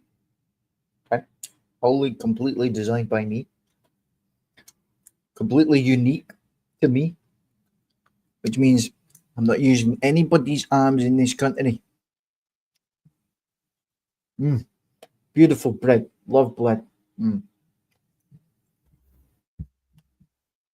Because we eat this bread, we break this bread in remembrance of Christ, who paid for all our sins, paid for everybody's, even yours, Kaylee. Forgiveness. Because nobody in this country is perfect. Nobody in this country is holier than thou. No one. I'm not holier than another person, even as a king. Even the king is not holier than his own people. He's just the same, just as corrupted. But the king, Charles, the appointed king, the Protestant one, you're supposed to be defending the Christian faith. Failure to defend the Christian faith is automatic grounds for abdication of the crown. Honest fact. It's true that. Anybody else want to come on and have a chat? You're more than welcome.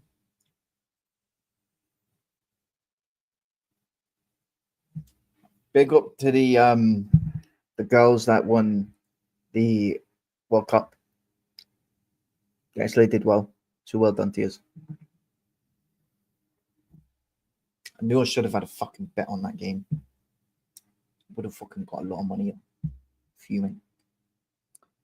Oh, there we go. She's making her offensive comments now. Kaylee is now calling herself 1984 biotechnology. Oh my fucking god. Talk about learning disabilities. I think Kaylee's got more than me. Just face plant. Really face plant. Oh, here we go. Now she's saying I will suffer. Why? Because I'm eating bread. Oh wait, what am I supposed to not eat bread? Am I not allowed to eat, Kaylee? Are we all supposed to starve in this country? Fucking hell. What the? Whilst you silence them by silencing me, Kaylee, you left. I didn't kick you off. The link is there. You can click it. Right. You can click it and say what you want to fucking say. I'm not fucking stopping you, you weirdo. Fucking hell. Just admit it. You're in love with King James and you want his babies. It's honest. Fucking admit it. You love me. Everybody does. I'm a fucking legend. I'm an handsome bastard as well. So I'll take that too.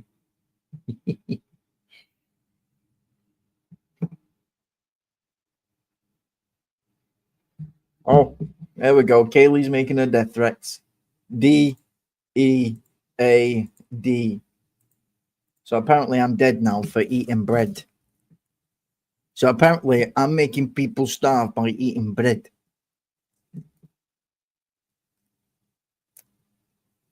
All right. Don't know how that works, but all right.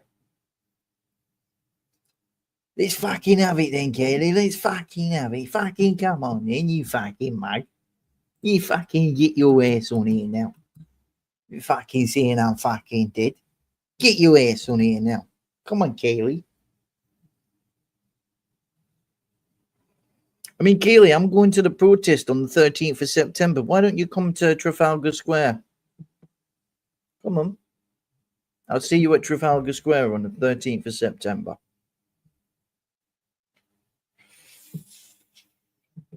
I bet you won't fucking show up.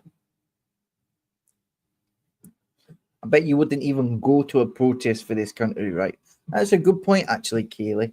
You talk about children and stuff, right? What have you done for children? Okay. Was you at the Epping protest? No.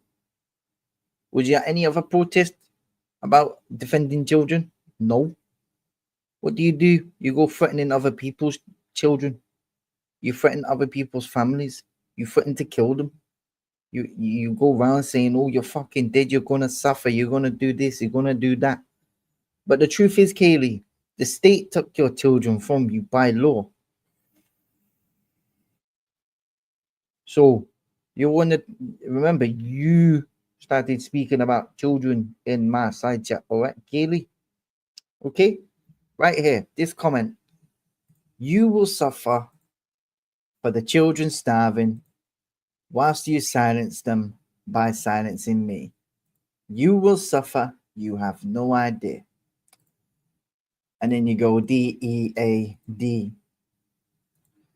So Kaylee is saying, I'm dead.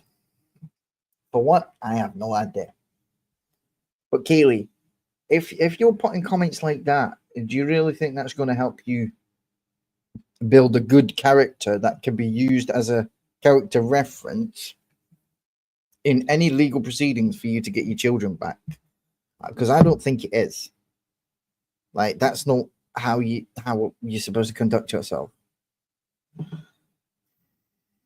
I pray for you, Kaylee. I really do. I do pray for you. I pray that, you know, you get better, that you realize what you're doing online is really bad, you know, and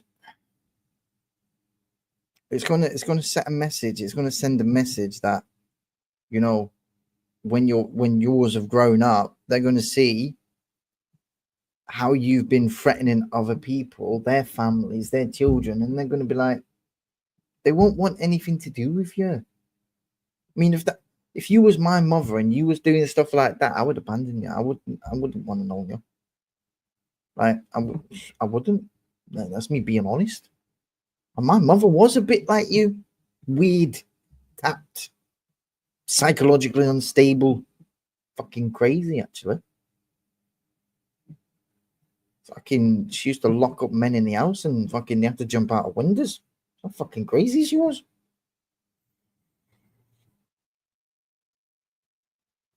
Kaylee's got that mentality. She's nuts. Fucking nuts, man.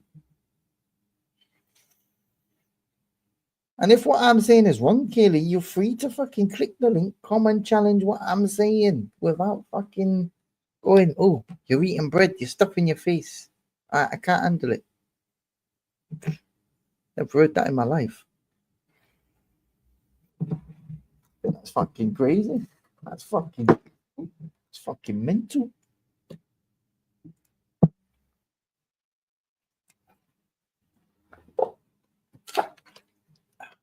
Really fucking mental. I might cook the sausages. I'll cook them later, actually. I ate this morning, so hopefully I can make them last till tomorrow. Oh, my back is killing, man. I'm getting old and fucking creaky. Bones don't work as the way they used to.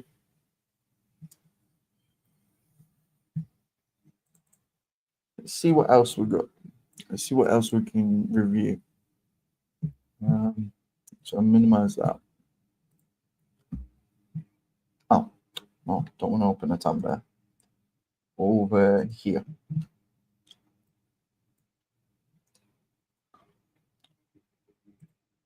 Right, so where's the other one? Not that one.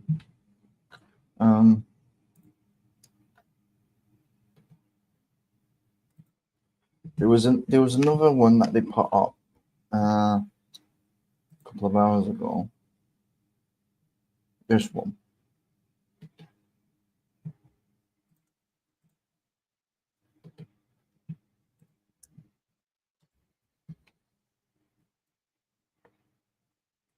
Right, this guy is supposed to be some fucking human rights lawyer, right? And Keir Starmer, I'm not a big fan of him. I think he's an asshole, quite frankly.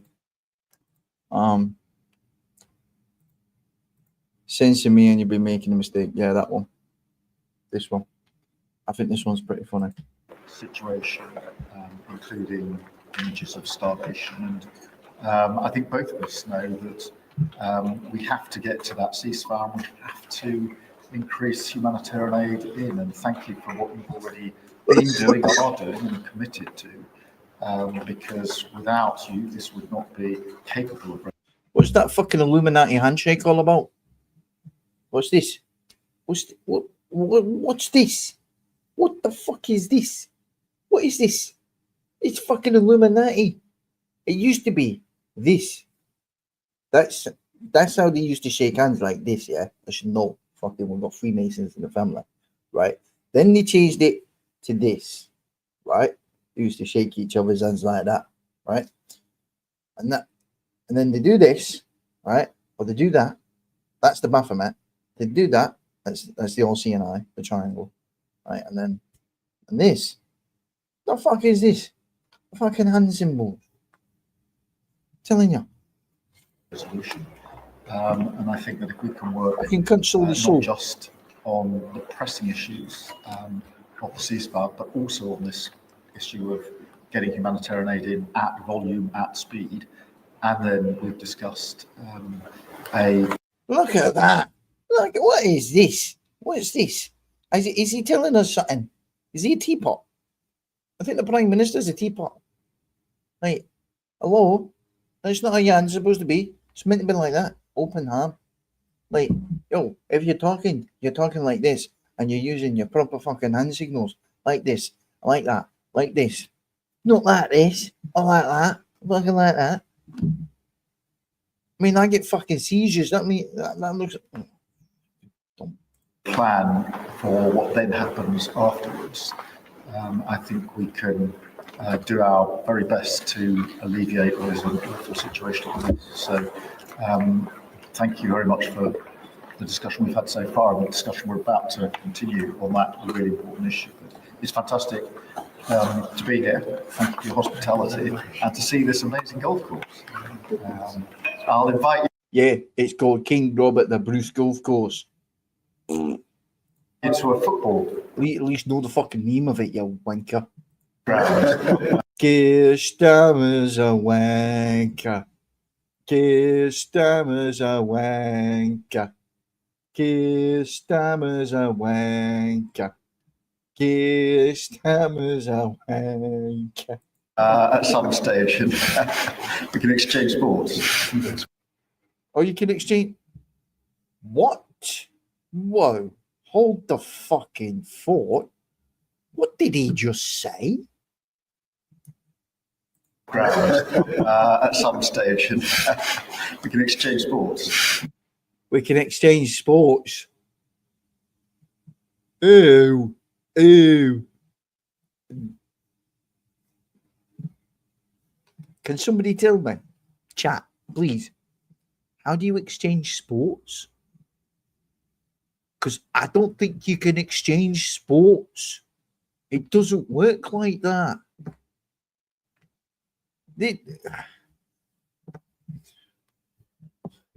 You're in Scotland at a golf course and you're asking to exchange sports by raising your eyebrows. What? What? What? Fucking, I think the Prime Minister's gay. Look at the smile he's got there at Donald. If I was Donald, I'd feel uncomfortable if a man was smiling at me like that. Like, no offense, but I'm starting to believe that Keir Starmer might be in the closet. What? It's been great being with you, and thank you very much, Mr. Prime. Look, he's blushing. He's blushing. Keir Starmer is in his glee. He's blushing while he's staring at the President of the United States of America. You can't make this up.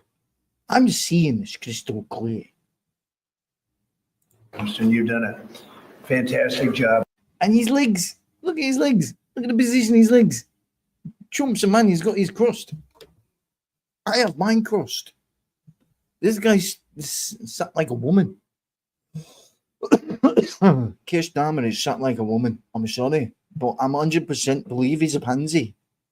With regard to the trade deal, you know, they wanted a trade deal here for years, many years, through many different terms of different people. And you got it done. So Oh my god! And the crossing up, like, nah. What man crosses his leg? What heterosexual male crosses his fucking leg like that? I've never done that. Like, that's what women do. That's a woman's thing. Women cross their legs, like, to hide the dignity. Like, I've never seen men do that except them ones. Am I wrong? Chat, tell me. Right, I must take a poll. I'm gonna go to the polls there. We're going to the polls because I believe we have to do this, right? We need the public's opinion here, right? And so I am going to do a poll.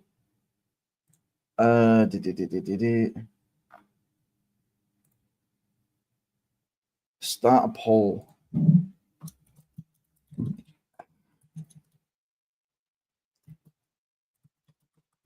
Do you think Keir Starmer is on the other team? Wait, hang on. Yeah.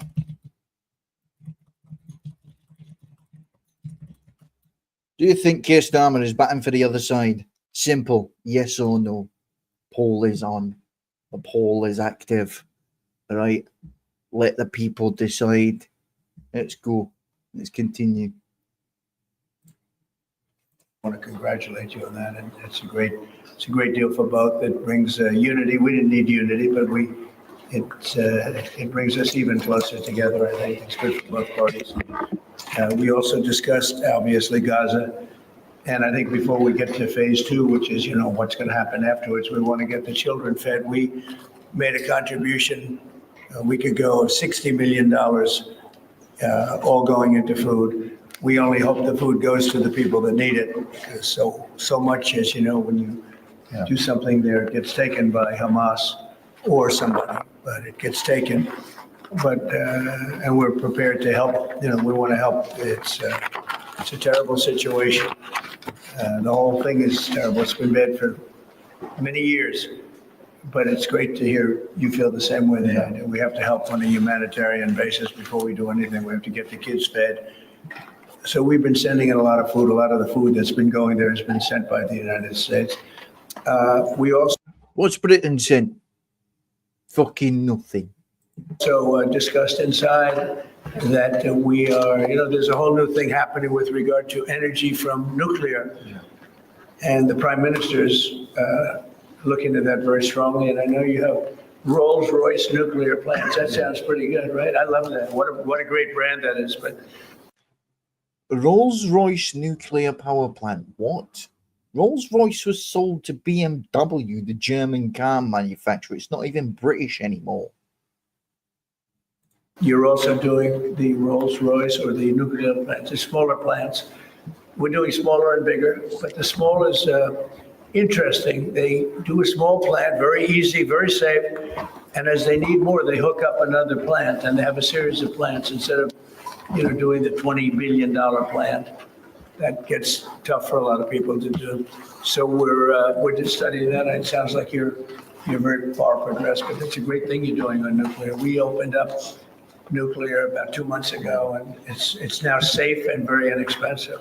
No, we see civil nuclear as a big part of the future as we go to sustainable, independent energy. And I think that between the two of us, we can work very much more closely on this. And we've agreed that that's our ambition, our aspiration. And this is going to be a big part of the future when it comes to energy. And you can see in the last few years, energy has been weaponized. Prices have dictated both families and businesses across the United Kingdom, and therefore. Whoa. Hang on. Prices have been dictated. This cunt chats so much shite, and he's supposed to be a human rights lawyer. Why is he misrepresenting shit? Right. Shit's getting expensive because his chancellor, Rachel Reeves, fucked up the economy just like fucking the Conservatives did. No, take accountability, Mr. Starmer. your budgets ruined the future economy yet again to put us in more debt, to keep people fucking stuck on the fucking breadline.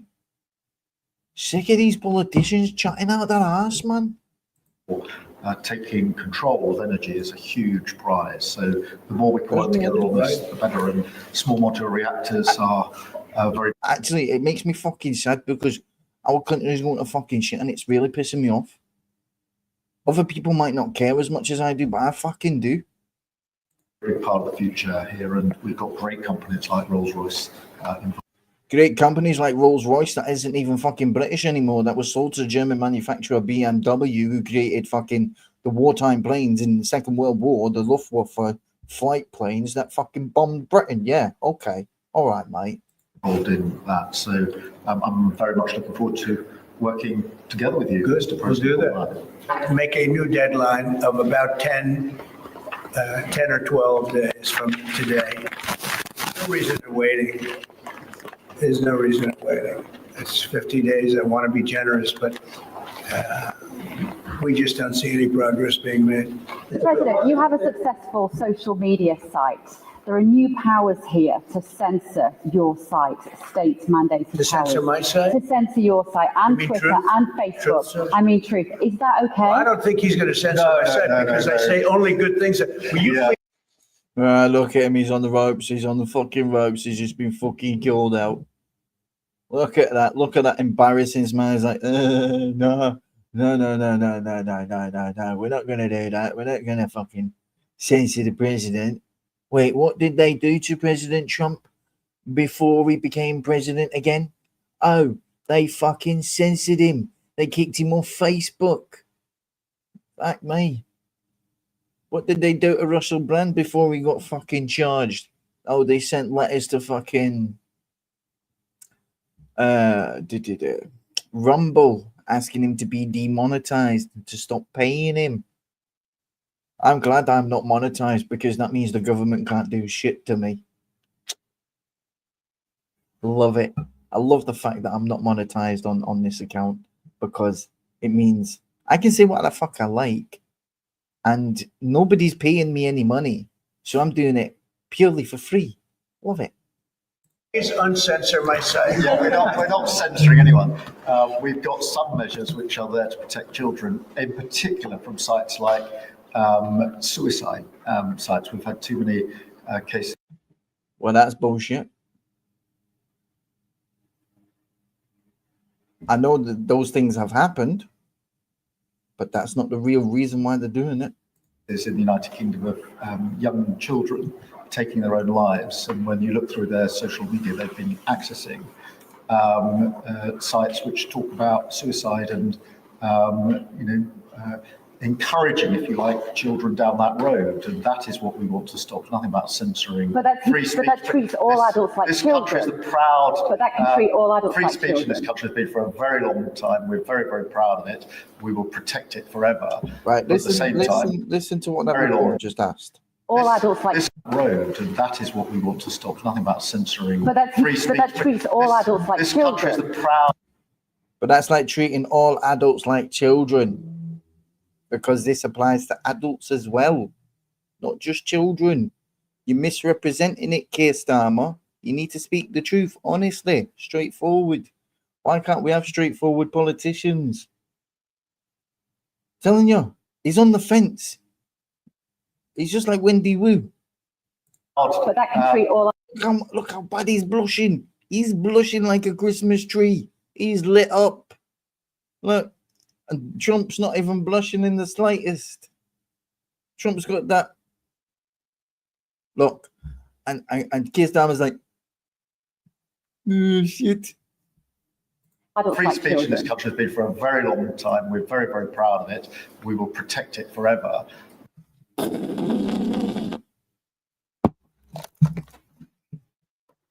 Right, that calls for it. Keir Starmer has just said he's going to protect free speech and he's going to protect it forever.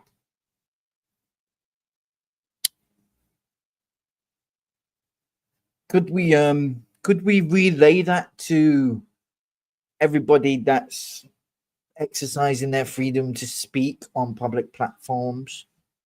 Oh, that's right. It doesn't apply to public platforms. It only applies to Parliament. Keir Starmer. Keir Starmer's a wanker. Keir Starmer's a wanker. Keir Starmer's a granny hammer. Keir Starmer's a granny hammer. Right. But at the same time, I personally feel very strongly that we should protect our young teenagers, and that's what it usually is, from things like suicide sites. I don't see that as a free speech issue. I see that as a child protection We issue. actually passed a bill in Congress, headed up by my wife, actually, Yeah. which was to pull bad stuff out having to do with children, because it is a problem. But I cannot imagine him censoring Truth Social. This is more of a very political, and it's been a very big success. Rumbled. It looks like that's the face of a guilty man. That he's like, fuck. He just put it on there, and I don't know what to do. That's not going to happen. And I only say good things about him and his country, so Look how uncomfortable Keir Starmer is right there. That's the most uncomfortable meeting he's ever had in his fucking life. I wouldn't be that uncomfortable. I'd be like, right, Donald, are we going on the golf course or what? if they censor me, you're making a mistake. Yeah, you tell him, President Trump, because it's about time some cunt actually fucking told him, look how uncomfortable he is. Yeah, fuck you, Keir Starmer. You just got shafted by the President of the United States of America. How do you feel? I'm going to give my ambassador the job, make sure it's not censored. I had not heard that. Mr. Question about golf? You're a big investor in this area, Mr. President. Say it, You're a big investor in this area of Scotland. to put it mildly. To put it mildly. Like, Exactly. So I'm, as far as I'm concerned, the President is bringing a lot of money into Scotland. So he gets my support. I don't care. He gets my support. He gets the royal seal of approval in Scotland. You do what you're doing, Mr. President. You bring that money. We'll happily accept it. this ballroom that we built It's from amazing. scratch. Do you worry, though, about the risk of increased taxes here? Will that stop you investing? And do you have a message last night on the soccer to the English Lionesses who won the European trophy? So I think that I have a, Soccer.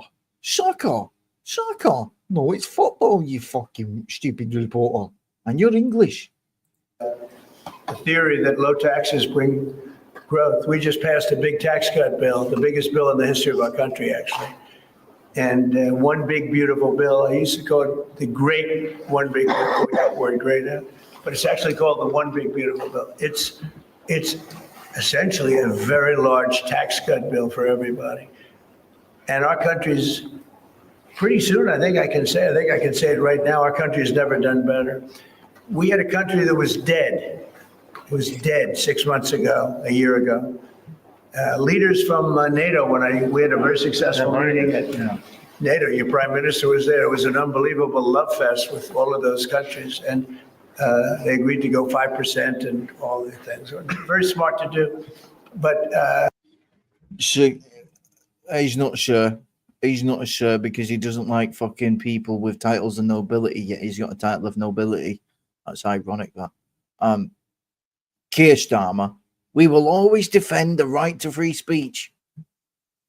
There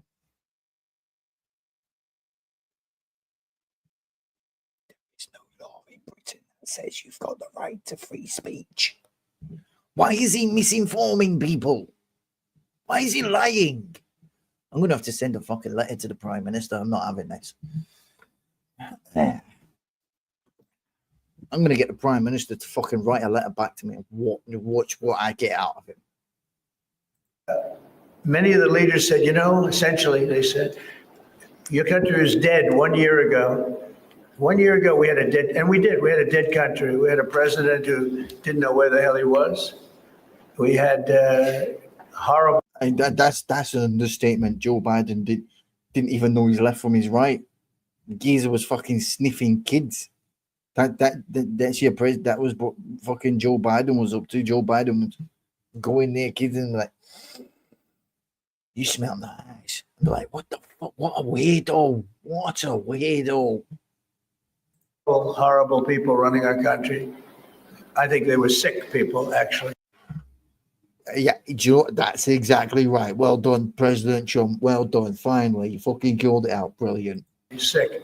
You talk about censorship. Those are big. That's all they did was censor. They didn't know what to do, and they had high taxes. They wanted more tax, total censorship, transgender for everybody, men playing in women's sports, everything bad. They See, right, on that one, I don't agree with men playing in women's sports. Women's sports are for women. Men's sports are for men. If you want to change your fucking anatomy, then play in mixed sports.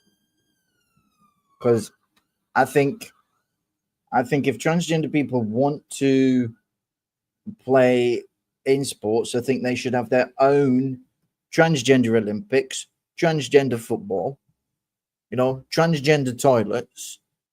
If they want to be trans, fine. But make sure they've got their own fucking bathroom, their own fucking changing room, their own fucking football pitch, their own basketball court. Make sure they've got everything for themselves so they don't ruin it for everyone else. If you think that's fucking against equality, no, that's actually very equitable. Because you're ensuring men have their own space, women have their own space, and the ones in between have their own space. We call them aliens. Because, you know, aliens from outer space don't have a gender. Just saying. wanted, and they still do. That's what they still do. That's why they're down at 15% or something. I saw it today, the lowest that the other part of the Democrats have ever been. But no, I find that when you lower taxes, you get growth. I will say this area, the Prime Minister hasn't been here very long, in all fairness. I think he'll be a tax cutter. But I find. Nah, that's bullshit. Sorry. I don't think Keir Starmer will cut any taxes. I think he wants to raise them, if I'm not mistaken. Yeah. You know, he's just, he wants to raise them. The councils want to raise them. Everybody wants to raise taxes. But the more taxes you raise, the less money there is in the fucking country. The less money there is for fucking wages. The less money there is to go around the country. And the less money that's going around being circulated from fucking hand to hand. Oh, what happens there? Oh, less tax. Idiots. Rule number one about economics. You need money to spend money. And to recoup money, you need to spend money. And without money to spend, you can't do anything. Nobody gets fucking paid. Nobody is able to buy anything. There needs to be more money circled around the fucking country. You know, I've put £180,000 around the fucking country in the last fucking 5, 6, 7 years. You know, that doesn't sound like a lot because it isn't. It's about 20 grand a year, if that. That as we cut taxes, we did more business. You know, in my first tax bill, we cut taxes from 39% down to 22%. And we ended up at the end of the first year. I tell you something, right? Everything was good when we had the Luxembourg VAT. Fucking hell, those were the good old days.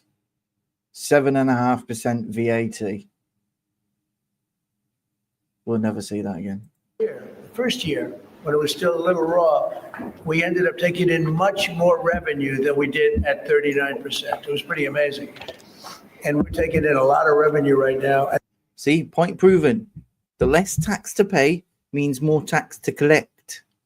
The more tax to pay means less tax to collect because there won't be enough fucking money to pay the fucking tax, you fucking idiots.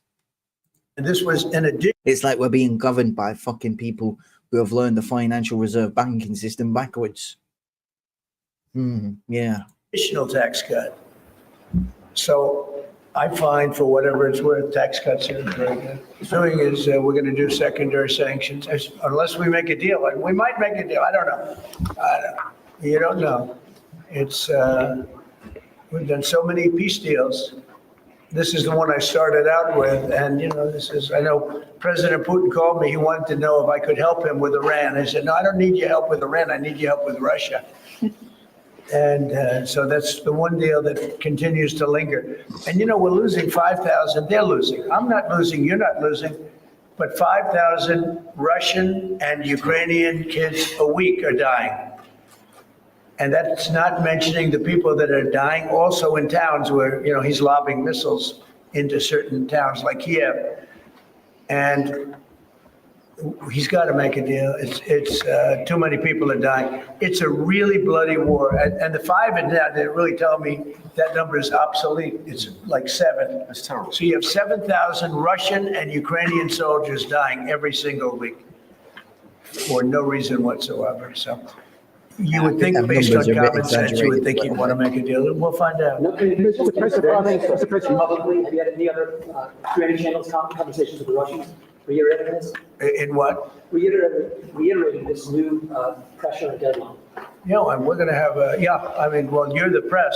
I'm reiterating it to you. I'd say 10 to 12 days. I'll announce it probably tonight or tomorrow. But there's no reason to wait. If you know what the answer is going to be, why wait? And it would be sanctions and maybe tariffs, secondary tariffs. You know what a secondary tariff is. And look, the Russian, I don't want to do that to Russia. I love the Russian people. They're great people. Yes, I don't want to very do well, that to Mr. Russia, President. but this thing, they're losing a lot of Russians. They've lost 1 million Russians. And that's the, sons, that's the sons and daughters of Russian families. They leave the house, they go, bye mom, bye dad, and then they get blown away. And Ukrainian too. Look at Ukraine. It's a disaster what's happened there. But it continues to go on. As you know, we made a deal where the European Union is essentially involved, but it's NATO, and we're supplying weapons to NATO. NATO's now paying because the United States, because of Biden's in for 350 billion, the European nations are in for about 100 billion. Should be the opposite way, by the way, because we have a big ocean in between. Should be the opposite way. Excuse me. But Sorry. I think that eventually something's going to happen. It should happen fast. So many people are dying. When I settled out with Congo and Rwanda, they lost almost 8 million people. And it just made so much sense. And if I didn't get involved, they wouldn't have done it. They weren't even thinking about settling it. It was just going on forever. And nobody could go into those territories because they'd get killed. They'd get killed. And now they have I hear it's a whole different ballgame. We settled it. This is one that should be settled. Russia. I think I'm not a fan of your mayor. Why not? I think he's done a terrible job, the mayor of London. But the nasty person. I think Right, look at that, right? Look at Keir Starmer trying to protect Sadiq Khan.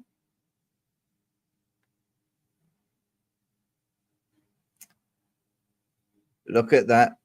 Look. Trump is expressing his freedom of speech.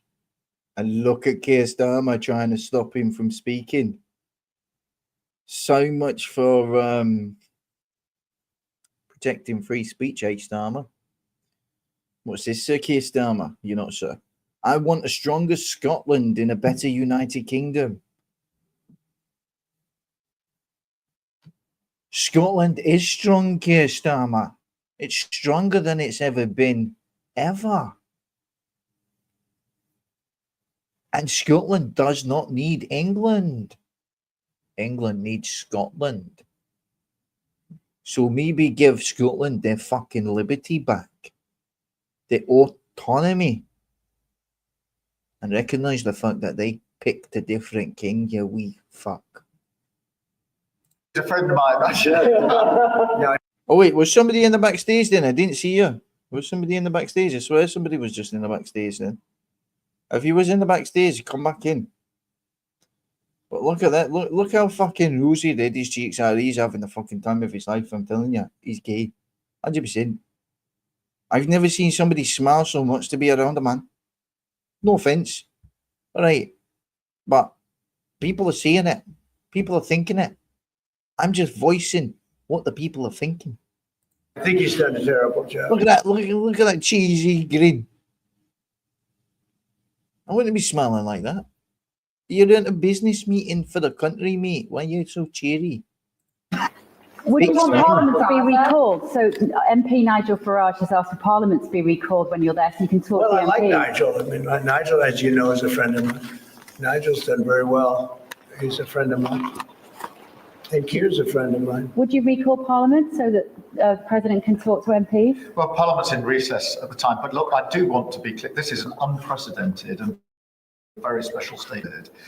This has never been done before. There'll be many elements of it that have never been seen before. So this is going to be a historic occasion, and we're all very much looking forward. This is going to be a historic. Look at the way he's looking. Look at right. Let's look at the body language here. Yeah. Look at the hand. Look at the hand.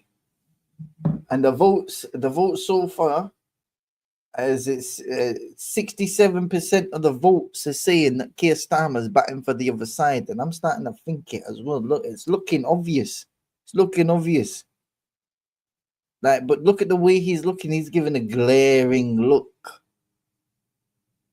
He's not really representing our country this well. We're looking like fucking absolute fucking twats right now. Honestly. Occasion, and we're all very much looking forward to it. And I was very, very pleased to be able to put forward the invitation when we were at the White House earlier this year. So this is not just a state visit.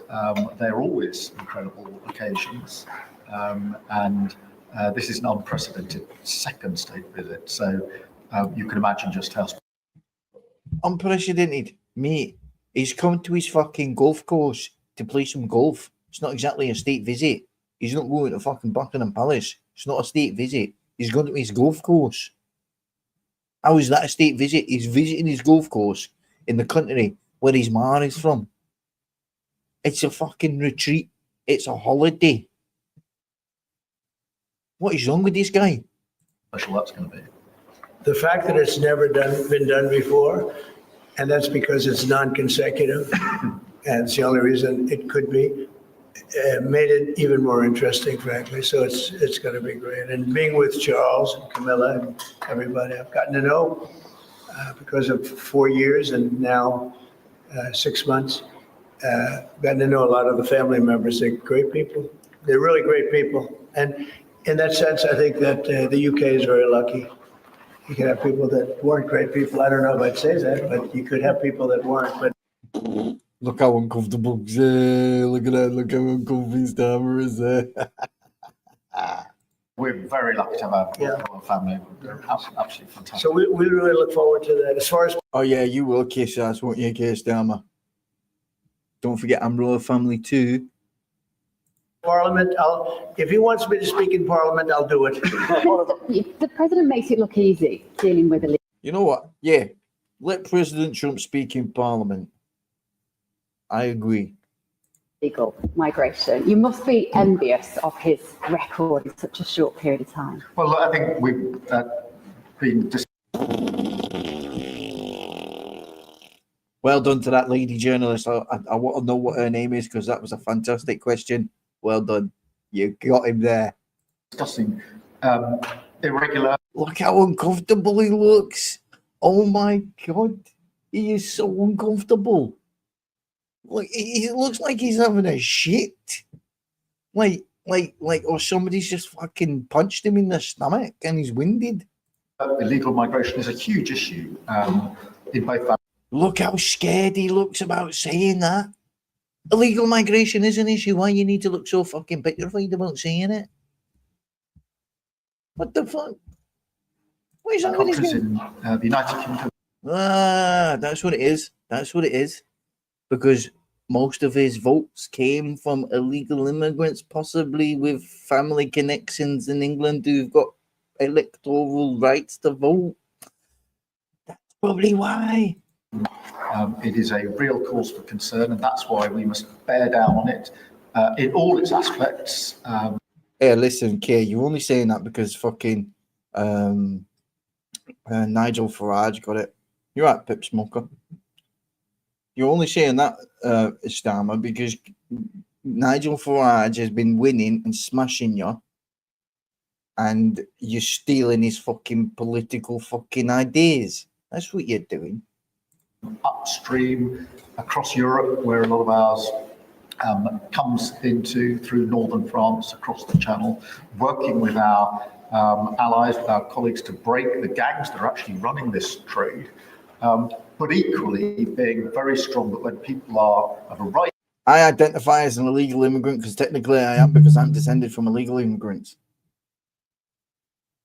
In this country, have got no right to be here. We came from Scotland, an island, illegally. Then we should be removing them, their own country, and that's why I'm really pleased that. Okay, can you send me back to Scotland then, please? Thank you.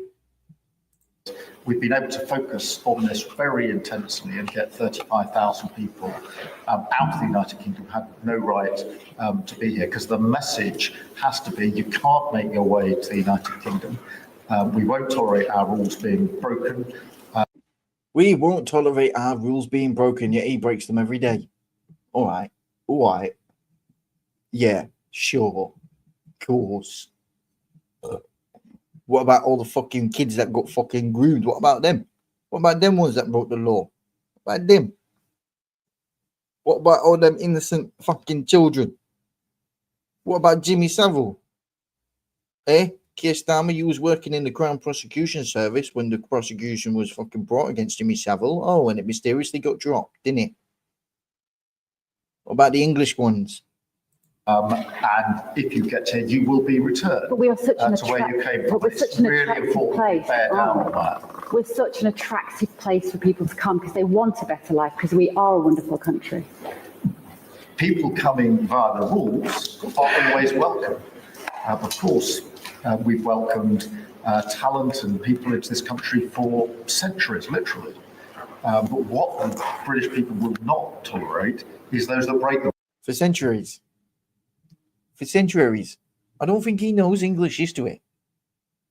Because when the Danish Vikings came in and the Norwegian Vikings, Alfred's kingdom of Wessex absolutely annihilated them, battered them in wars, and then forced them to assimilate into English heritage and accept Christianity or be executed.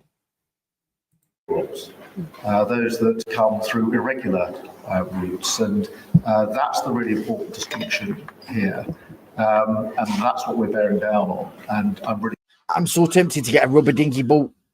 I so want to get a rubber dinghy boat and see if I can smuggle myself into the country.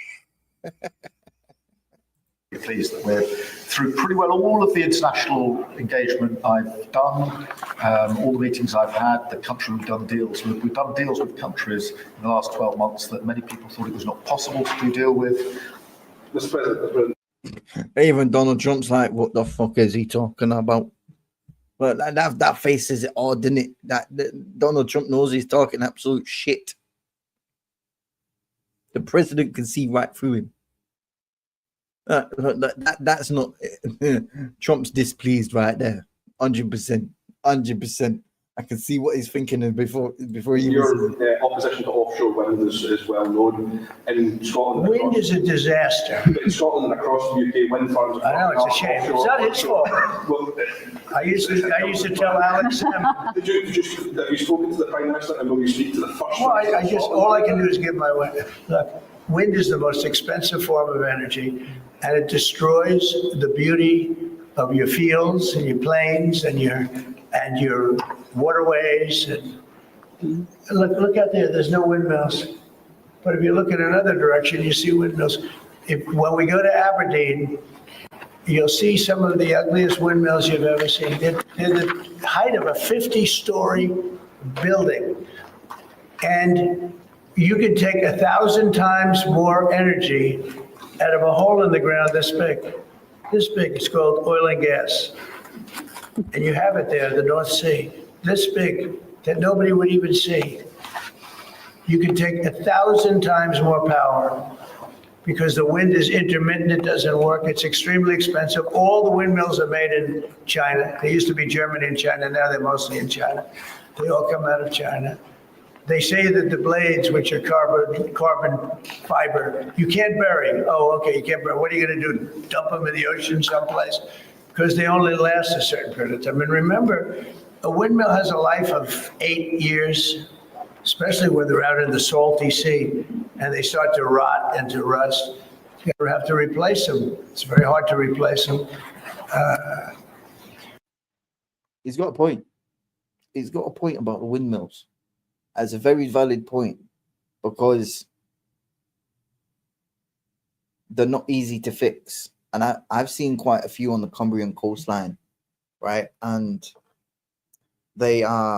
some of them don't even work. Like you see 2 or 3 of them not even fucking functioning. Even on a really, really windy day, not even moving.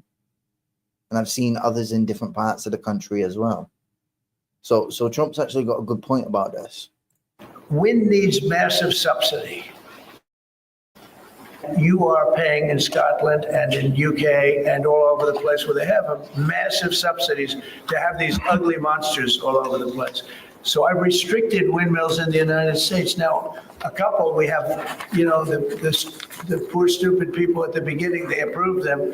So they have their full approvals. But I've restricted windmills in the United States because they also kill all your birds. They wipe out. It's interesting. If you shoot a bald eagle in the United States, they put you in jail for 5 years. And yet windmills knock out hundreds of them.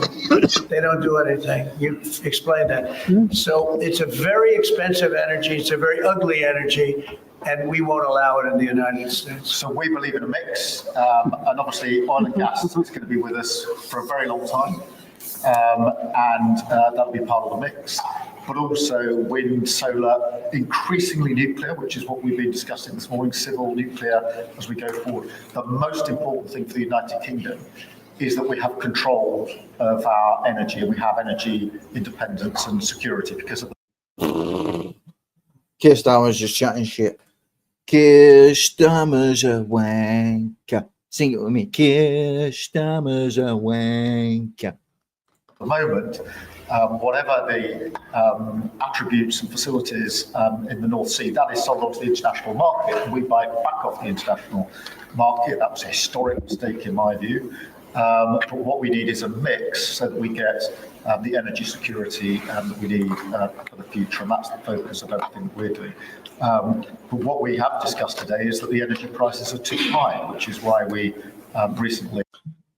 The energy prices are too high, yet they allowed energy companies to increase the energy cap and didn't stop it, even though they had the power to stop it.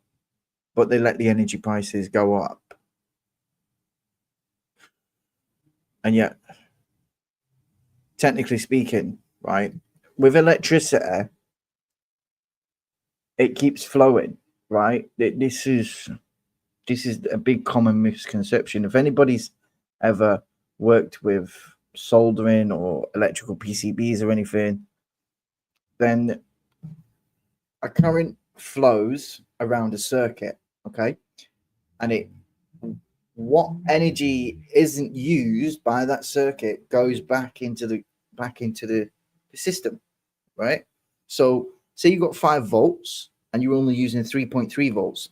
The other 2.5 volts goes back, especially if the circuit is correctly configured. So it just goes back out of the ground, back into the system. That's why your electrical meters are double feeded. There's 2 sets of fucking positive and negative wires, because you get charged on your electrical meters for the current that you use and for the current that goes back in. The current that goes in, what you use, you get charged for, and the current that you don't use, that goes back out, you get charged for.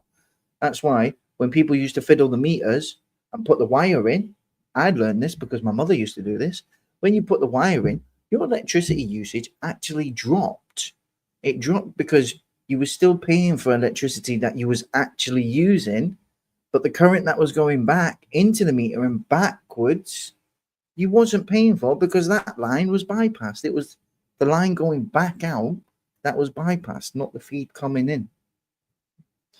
But they called that abstraction of electricity. But it's not abstraction, because you're still paying for it. You're just paying a reduced amount because you're paying the amount you should be paying. That's why they put all these smart meters in, because they knew people were figuring it out on the electrical subsystem point that they're getting charged double, as well as service charges and standing charges. That's why electricity costs so fucking much. Idiot doesn't know what he's talking about. They took measures to reduce the energy prices, particularly for energy-intensive businesses. But in the long run, the only way to reduce your energy prices is to take control of your energy, and that's what we're doing, taking control of our energy. President, you have said that you have not been briefed on the Epstein files, but or your name has. Yeah, fuck that. Can't be asked that one. Well, that's that. That was that. That was interesting. You know, that was interesting. Hey, I've been live for 2.5 hours. I had to use up these fucking minutes somehow. Let's have a look at the poll. Okay, so 75% of the votes in the poll say Keir Starmer is batting for the other side. Seems the British people are speaking. It means the British people have the view that Keir Starmer is a little teapot, you know. Oh dear. Mr. Starmer clearly is on the other side, isn't he? I feel sorry for his wife. I think she needs to find a new husband. Most definitely. I'm available. Joking. Don't anybody take that serious. All right. Fucking hell. God knows what the rumour mill would be like then. Now, what I took from that was Keir Starmer really didn't say much, and President Trump was just running the show. So what I'd say is we need a better prime minister. I think we need a new election. I don't have any confidence. I don't think our country is going to be doing well in the next 3.5 years. I don't think our country can handle another 3.5 years with Keir Starmer in charge anyway. I think Keir Starmer needs to do the right thing and call a general election, a snap election, and, well, I got a feeling that reform will smash it in the election. And I think he'll just do what fucking the Tories did and hold off calling an election.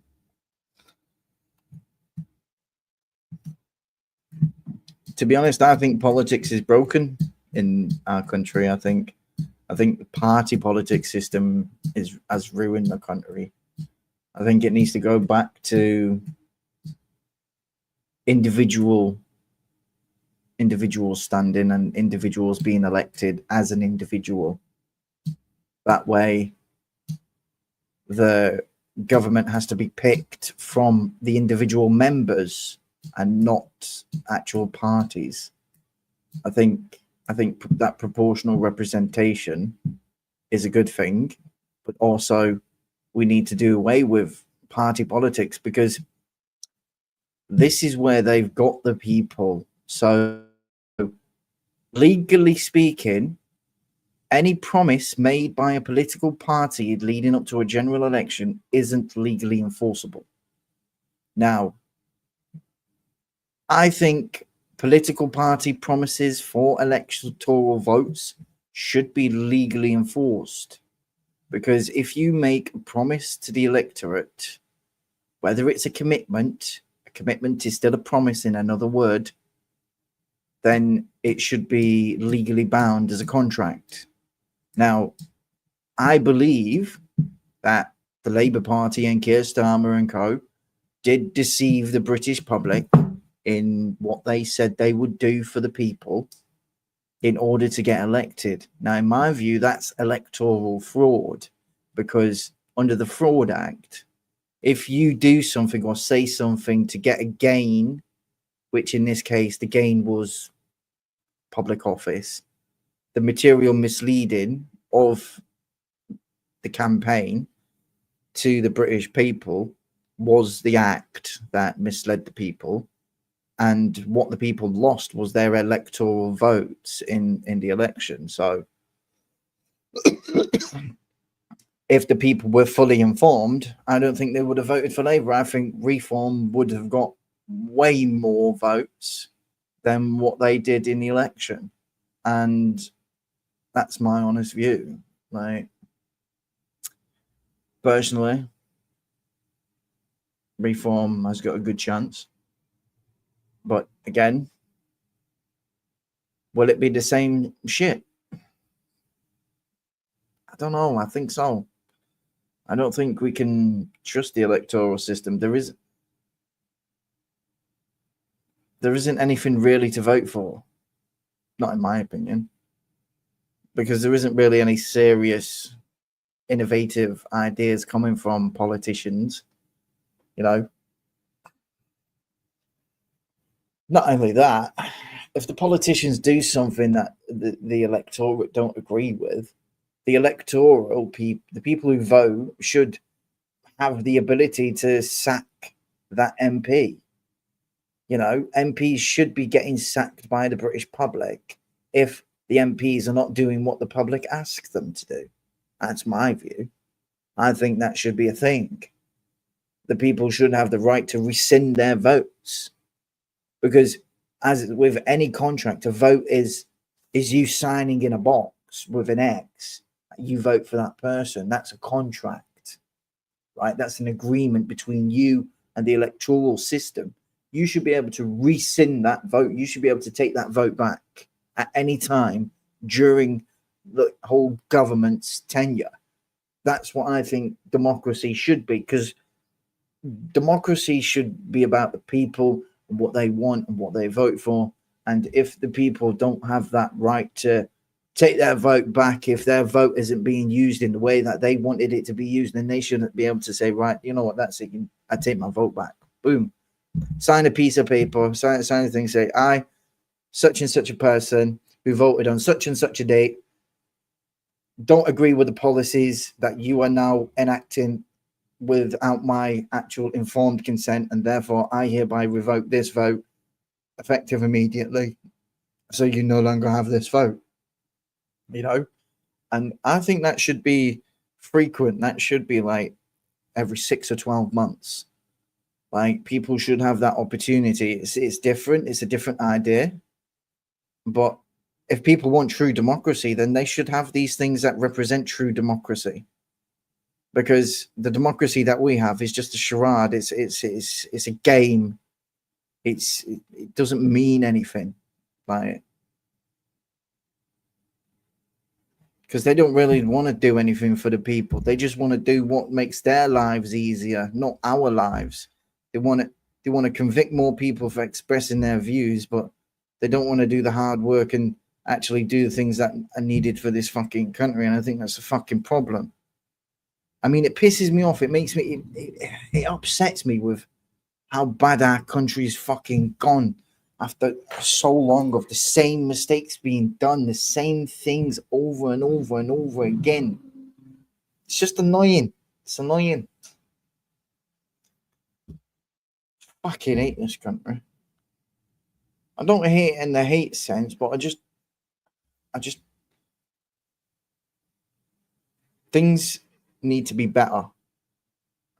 And Charles, you need to call a fucking general election.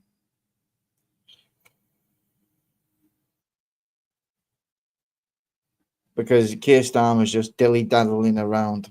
And he doesn't really want to fucking do anything because he's just trying to pander to everybody. Mate, if you want to be a fucking prime minister, stick to your fucking goals. Stick to what you fucking said to the British public and do what people elected you to do. Not change your mind the moment you get in office. And why do we have to pay all this debt as well? I mean, what we're supposed to owe trillions in debt or something? All right, who the fuck's going to come banging on our fucking doors and saying, right, we want that £1 trillion? Why do we have to pay it? We don't have to. We're Britain.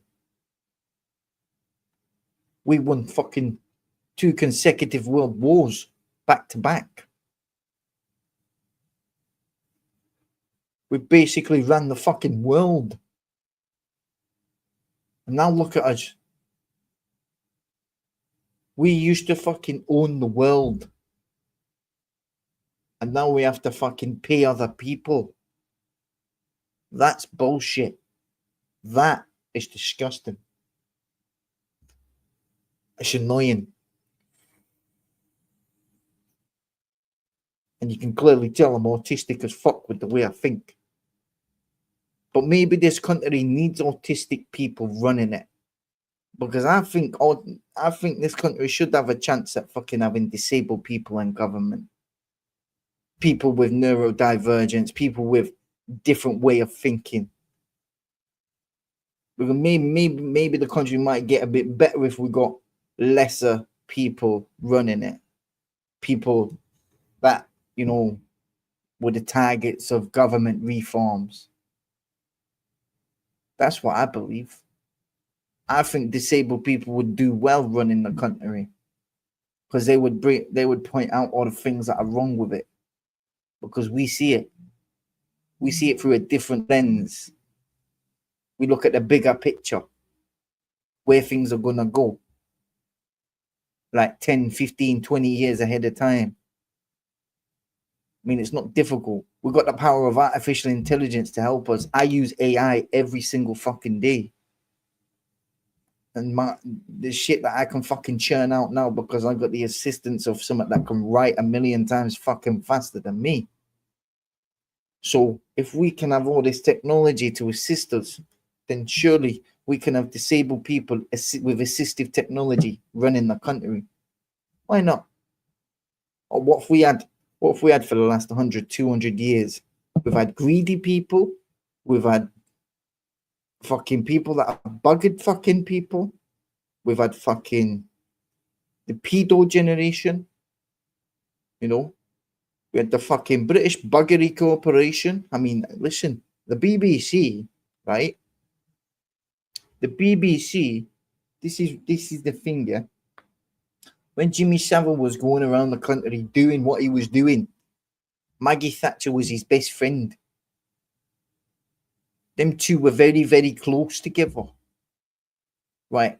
He was allowed to do what he did in the country, and he was English, Scottish, whatever he was. It was a wrong one.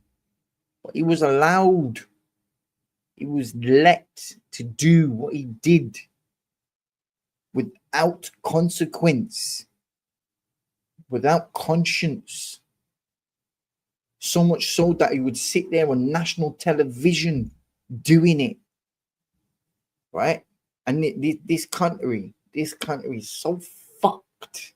It is fucking fucked in such a way that it's all just damage control.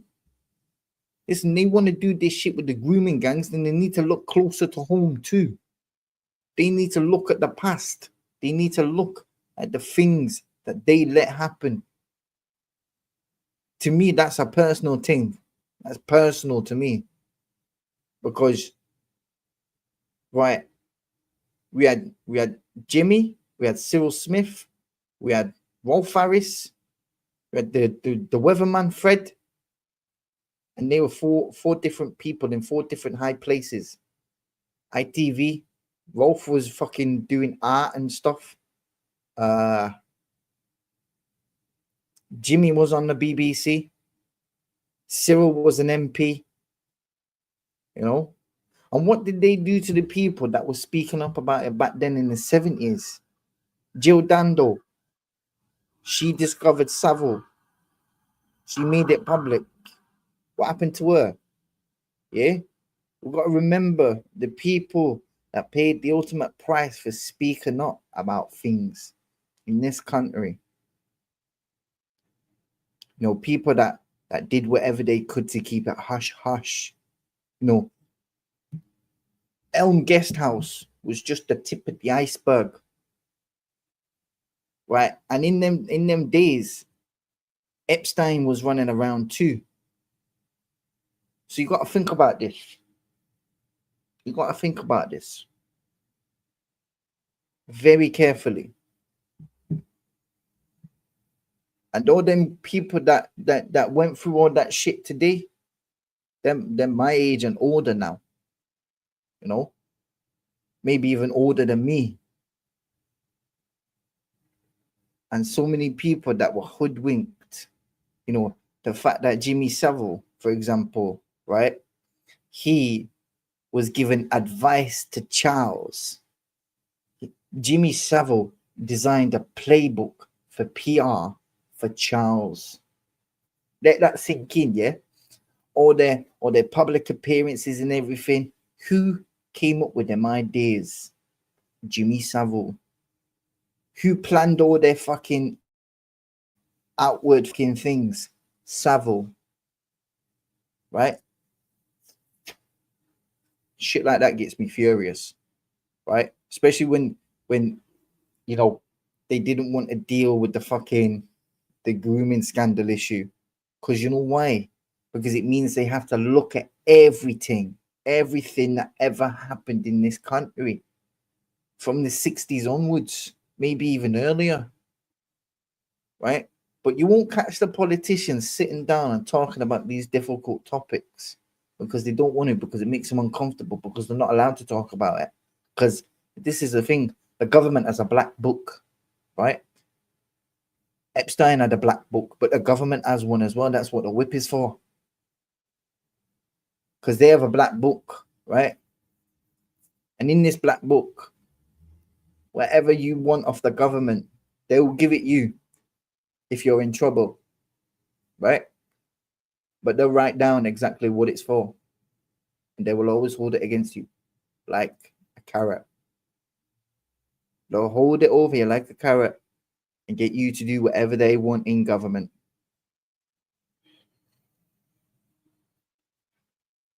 You see, I know so much about the fucking insides of fucking government because my fucking family built it.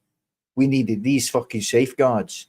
But now these safeguards are being used to direct the country into such a bad state that country's fucked. You know? I have my own view, and this is my own view on things. But if we're to deal with the grooming gangs, we've got to deal with the English ones. The BBC, they were the biggest one, right? Because there is no way in hell, no way on this godforsaken earth that, for example, Savile did not do the things he did alone, right?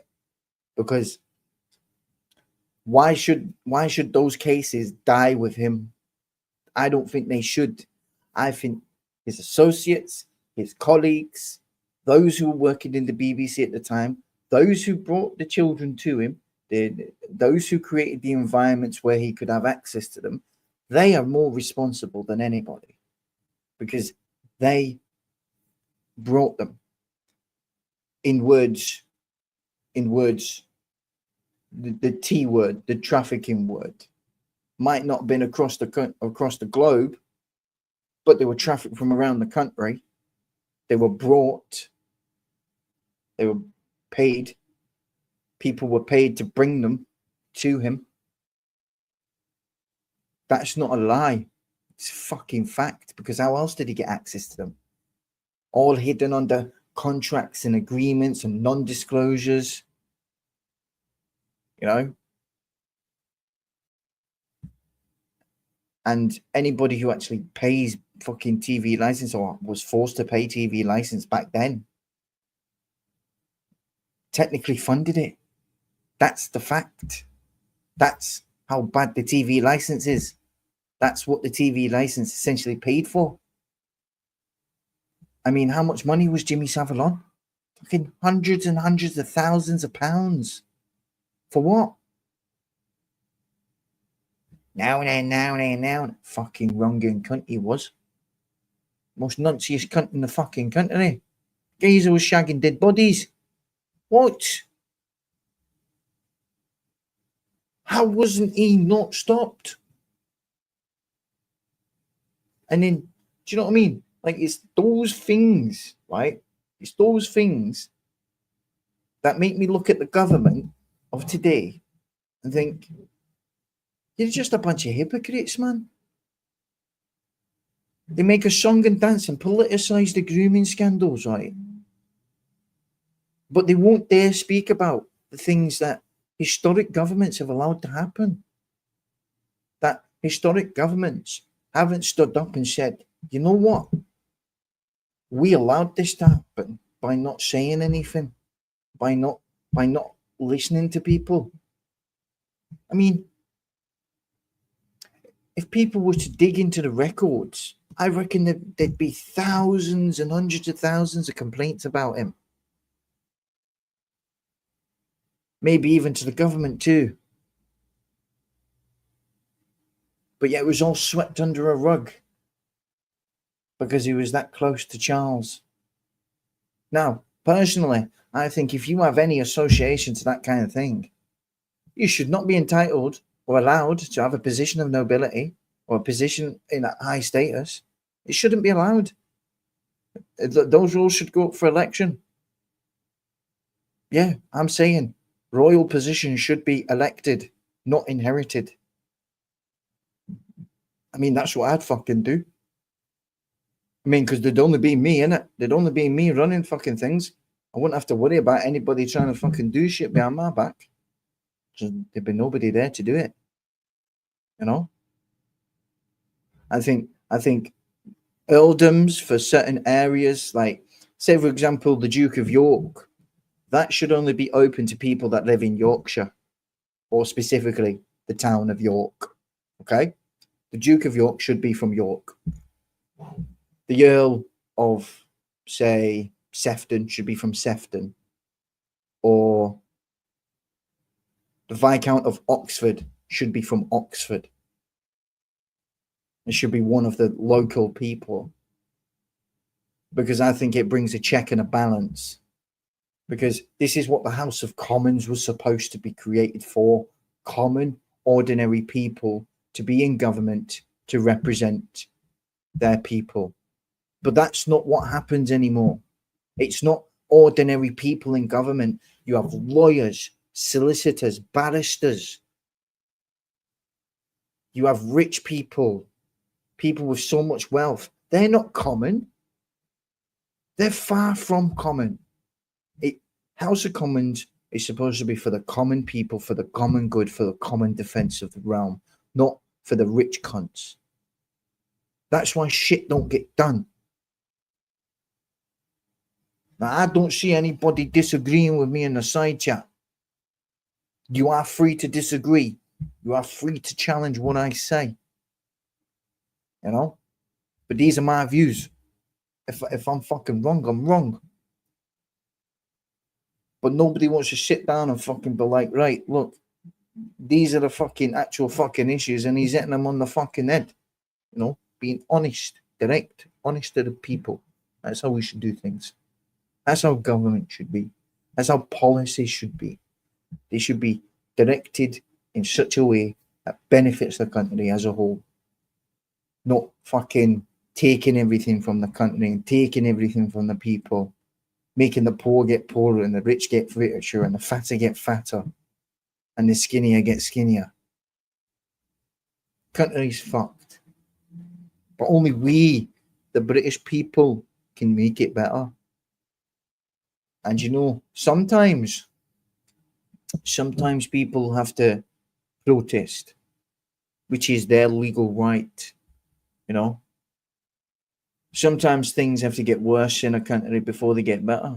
Sometimes there has to be chaos. Sometimes there is chaos. Sometimes people get so furious with the state of the union, the state of the country, that they take things into their own hands. You know, as we've seen with the chap that got fucking almost got fucking macheted up for his bike, and his dad came out and fucking mowed over the cunt that did it. That's what happens because people are fed up, so they take things into their own hands. Now, before 1861, what that father would have done would have been completely legal. Before 1861, right? Because before 1861, in the 1800s, if you stole an apple, the courts, the English courts, would execute you for stealing an apple. You'd be sent to death. People were sent to death in England for smuggling in wine. Imagine that. A country that values liberty and freedom so much, yet its history was never about freedom. Its history was never about liberty. But in fact, its history was about taking liberty from others and violating their rights and taking their lives. That's what British history is. It's bloody. It's dirty. It's the worst history in the world. And yet we're supposed to be considered the most civilized society in the world? What? King George let his own fucking cousins get fucking executed. He didn't stand up against his government and say, no, you know what, that's my family.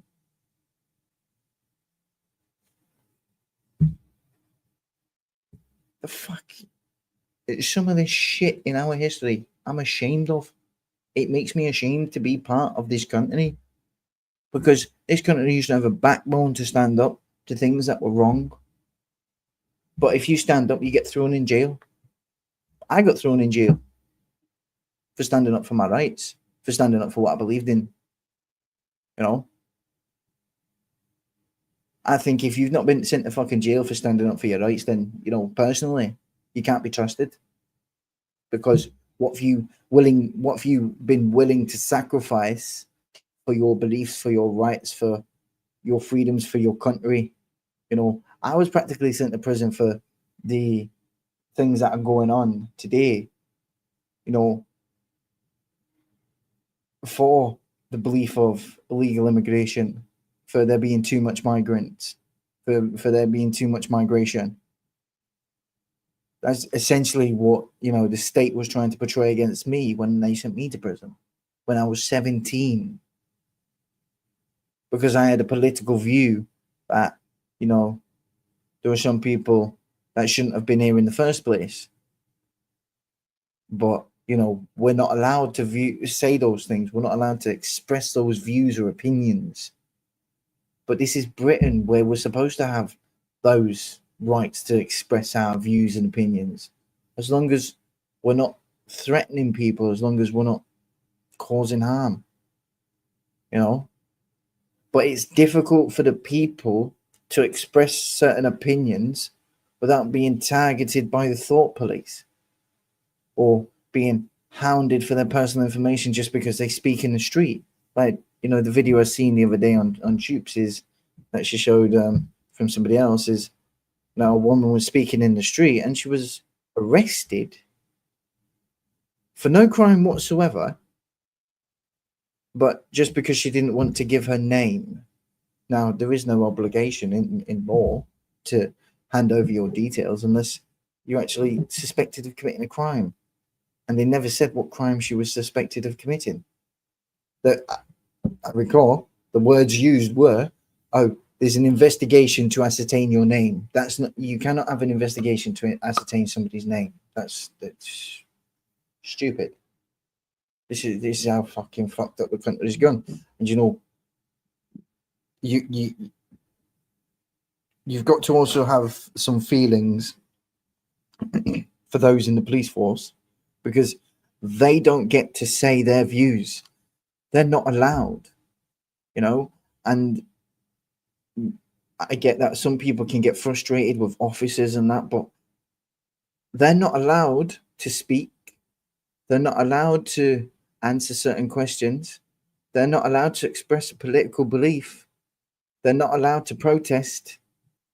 They're not allowed to strike, because there was one occasion, there was one time in this country when the police had a strike, and it caused so much damage to the country because there was no one to help anyone in an emergency. And I think that was in the 1800s as well, that there was a big massive police strike, or it might have been the 1900s. Hence why the federations were created. But even then, the federations don't really look out for them, you know, because they're human beings too. Just they end up with the shorter straw than everybody else. That thin blue line flag that's on their uniform, that thin blue line represents all the police officers that have actually died in duty.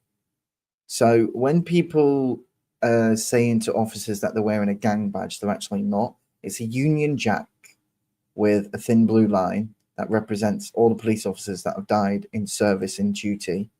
The green, there's one for paramedics, which is a thin green line, which represents all any paramedics that have lost their lives in public service, and there's one for the fire brigade that's got a thin red line. You know, and I think that's important to let people know that, because that's why they were created. It's not a gang badge, it's not a gang affiliation marker. I think that's a stupid argument that people pose just to have a dig at certain officers, which I don't think is right. Because look, at the end of the day, if there's an issue and you need them there, and you need them to save you in an emergency, just think in some cases, right? In other cases, you might have some fair criticisms to make. You know, now I'm not a spokesperson for them, but I'm just saying, look, they're still human beings. They still have feelings. They still have families. You know, I mean, personally, it's how the country's been fucking designed to be falling apart on the inside. You know, they want people fighting with different people in fucking society, so it means that they can fucking enforce stricter regulations and rules and laws and stuff. I mean, some people don't see it, some people do. The ones that do see it, they keep their distance because they know what's going to happen next. You know, but the ones that don't are the ones that are going to be the most vulnerable. You know, and you know, like for example, the chap that lost his teeth at Epping was fast tracked to prison for what? He climbed on a roof. How's that a crime? It's civil trespass at the very least. Climbed on a roof. Bloody hell! If the government could, they'd fucking lock you up for having a swim in the sea. Like, quite a lot of our fucking areas where there's access to water and stuff. Say we wanted to go for a little dip in the sea, you can only go for a dip in the sea at a beach. Everywhere else, believe it or not, there's fucking fences. I've seen it. There are fences on the coastline to stop you going outside. But they want you to only travel or go outside if it's with a passport, on a plane. You know, you're not even allowed to get on a fucking boat yourself in England. Or, yeah, you're not even allowed to get your own boat and leave a harbour. You need permission to leave the harbour. That's not how it used to be. Harbours were always open. Ships could come and go as they pleased because it brought in trade, it brought in custom. But now it's all, you know, don't get me started. Anyway, it's been like, what is it, 3 hours? Fucking hell. I've been live for 3 hours by myself. Fucking get in. I've done well. Now I need to go for a sleep. I'm tired. I need a rest. All I'm going to say is government's fucked, isn't it? It's all fucked. Country's fucked. Everything's fucked. We ain't going to be able to do nothing about it. Not unless they put me in charge. Other than that, I'm going to get some sleep because I need a fucking nap. I hope everybody has a good evening, good night, whatever. Peace out, guys.